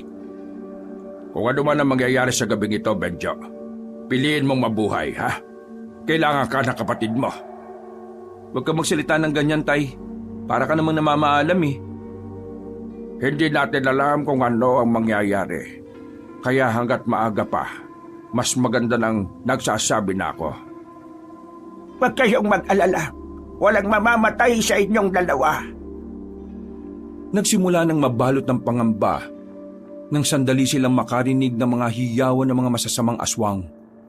Sa puntong ito, naalarma na ang mga residente. Sigawan at iyakan na ang maririnig. Masakit man sa kalooban ni Benjo pero wala na silang magagawa. Wala na silang oras para abisuhan ng mga tao. Lalo na't hinahanap din sila ng mga manunugis. Hindi nagtagal, nagsimula na ang kaguluhan. Nakikipaglaban na ang ilang manunugis sa mga aswang. Sa puntong ito, lumabas na rin sila ng bakuran.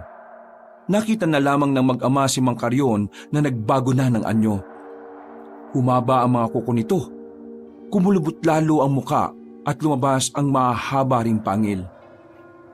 Mag-iingat kayo. Sige na, mauna na ako. Nawindang silang dalawa nang makita si Mang Karyon na lumundag patungo sa itaas ng bubungan. Sige na, kailangan na rin nating lumaban para sa baryong ito, para sa kapatid mo. Ipangako niyo sa akin na hindi kayo mamamatay, Tay, ah. Ngumiti na lamang si Mang Douglas. Hindi na ito nakasagot nang may dumating na aswang sa harapan nila. Dalawang aswang na mababangis, naglalaway at parang gutom na gutom. Huwag ka matakot, kasama mo ako, kaya natin to. Medyo may natutunan naman ako sa pagiging manunugis eh. Bakit po kayo natawa? Naalarma na ang mag-ama nang biglang umatake ang dalawang aswang. Buti na lang ay naunang humarap si Mang Douglas doon. Pinagtatataga ni Mang Douglas ang aswang na malapit sa kanya. Dahil doon, nilakasan na rin ni Benjo ang kanyang loob. Inatake niya rin ang isang aswang. Dalawa na silang mag-amang nakikipagsabayan. Medyo natigilan ng dalawang aswang nang makitang tila hindi malang natatakot ang dalawa. Ano? Tumigil yata kayo.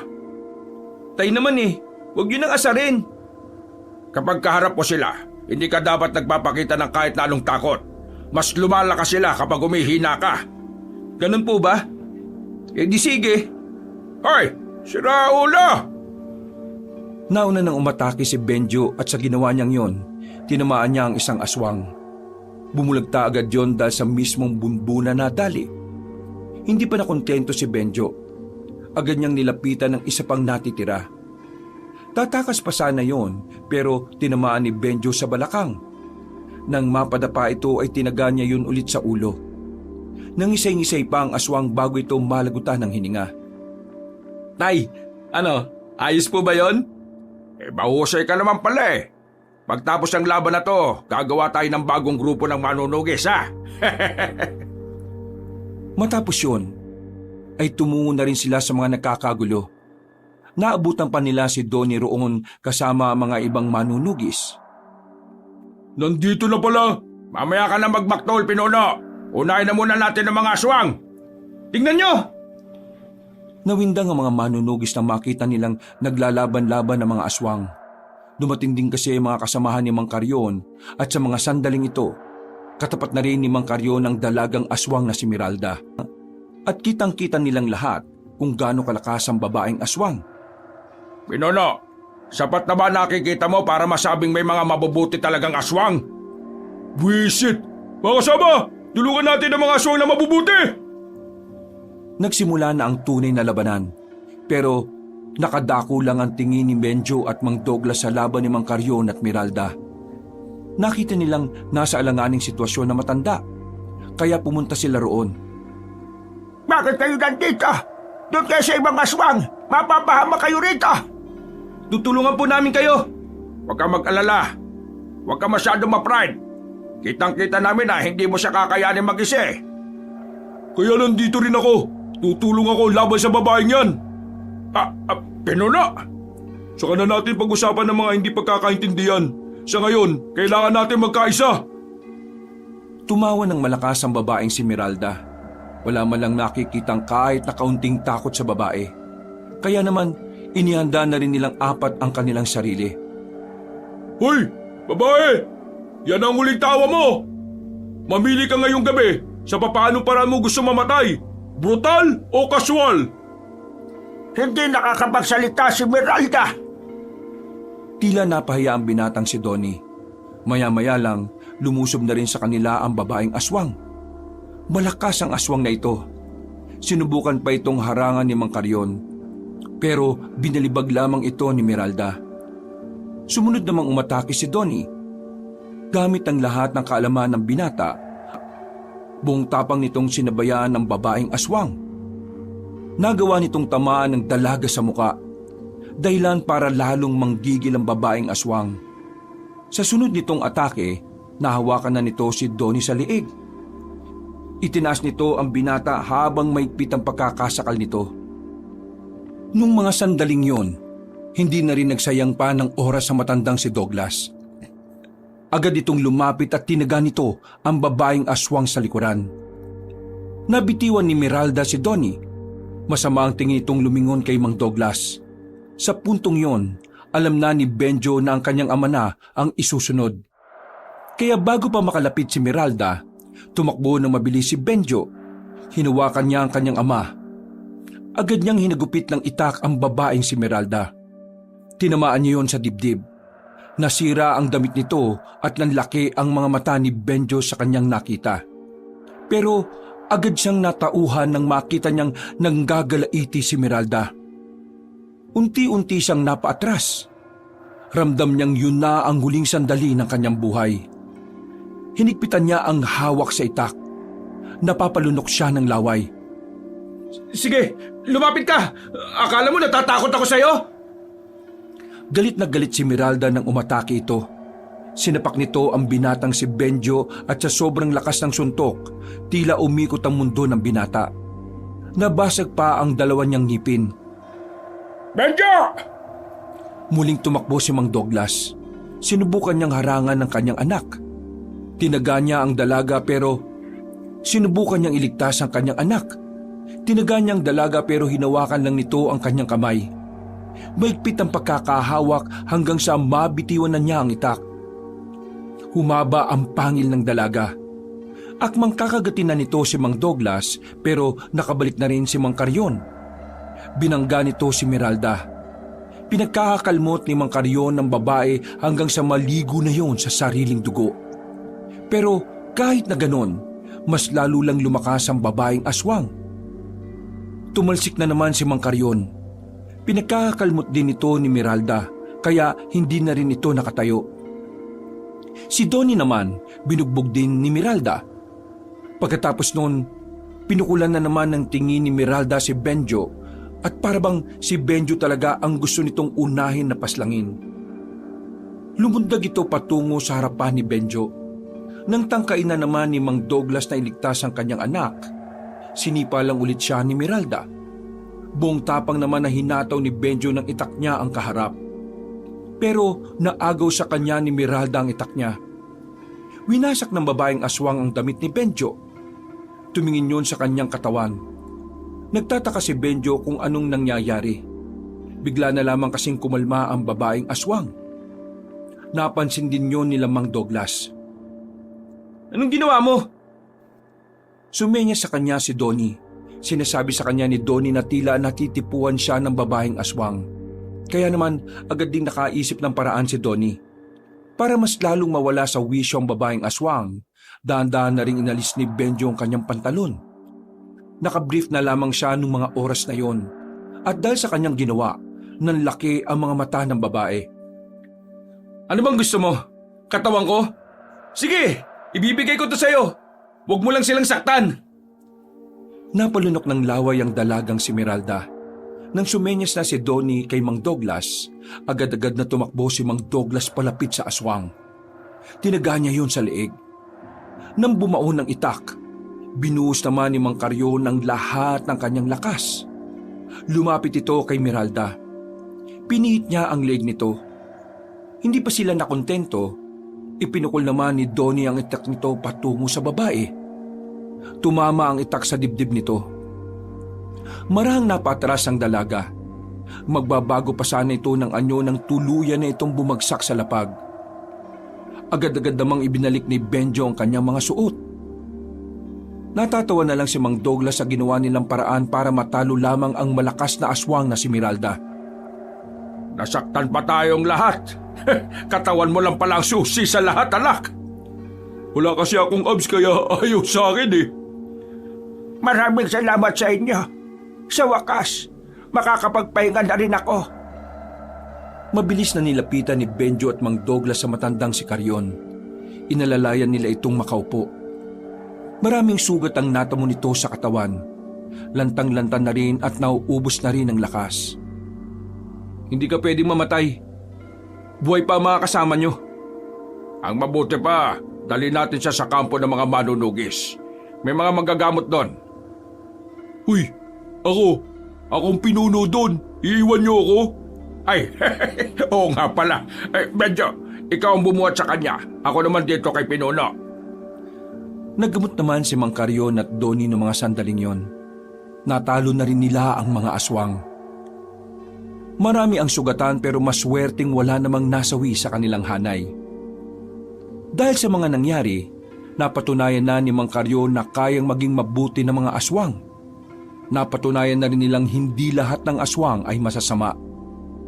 Ilang araw matapos ang labanan, opisyal nang kinilala ng mga manunugis ang kabutihan ng samahan ni Mang Carrion. Binigyan sila ng kalayaan na mabuhay ng payapa. Mula noon, naging kaagapay na ng mga manunugis sa mga mabubuting aswang. Nagkaroon ng kasunduan na magtutulungan sila sa oras na may mga kampo na naman ng kadiliman. Lahat ng yun ay nangyari dahil sa paniniwala ni Benjo kay Mang Carrion. At dahil na rin sa suporta na ibinigay ni Mang Douglas. Siyempre, hindi rin pahuhuli ang lahat ng ginawa ni Jojo at ng iba pang tumulong para makamit nila ang kapayapaan. Masaya nang namumuhay ngayon ang pamilya ni Benjo. Mas lalong naging matibay ang samahan nila ni Mang Douglas dahil sa mga nangyari. Mas nararamdaman na rin ni Benjo na sa bawat araw na daraan, meron silang ama na maaari nilang masandalan. Wakas,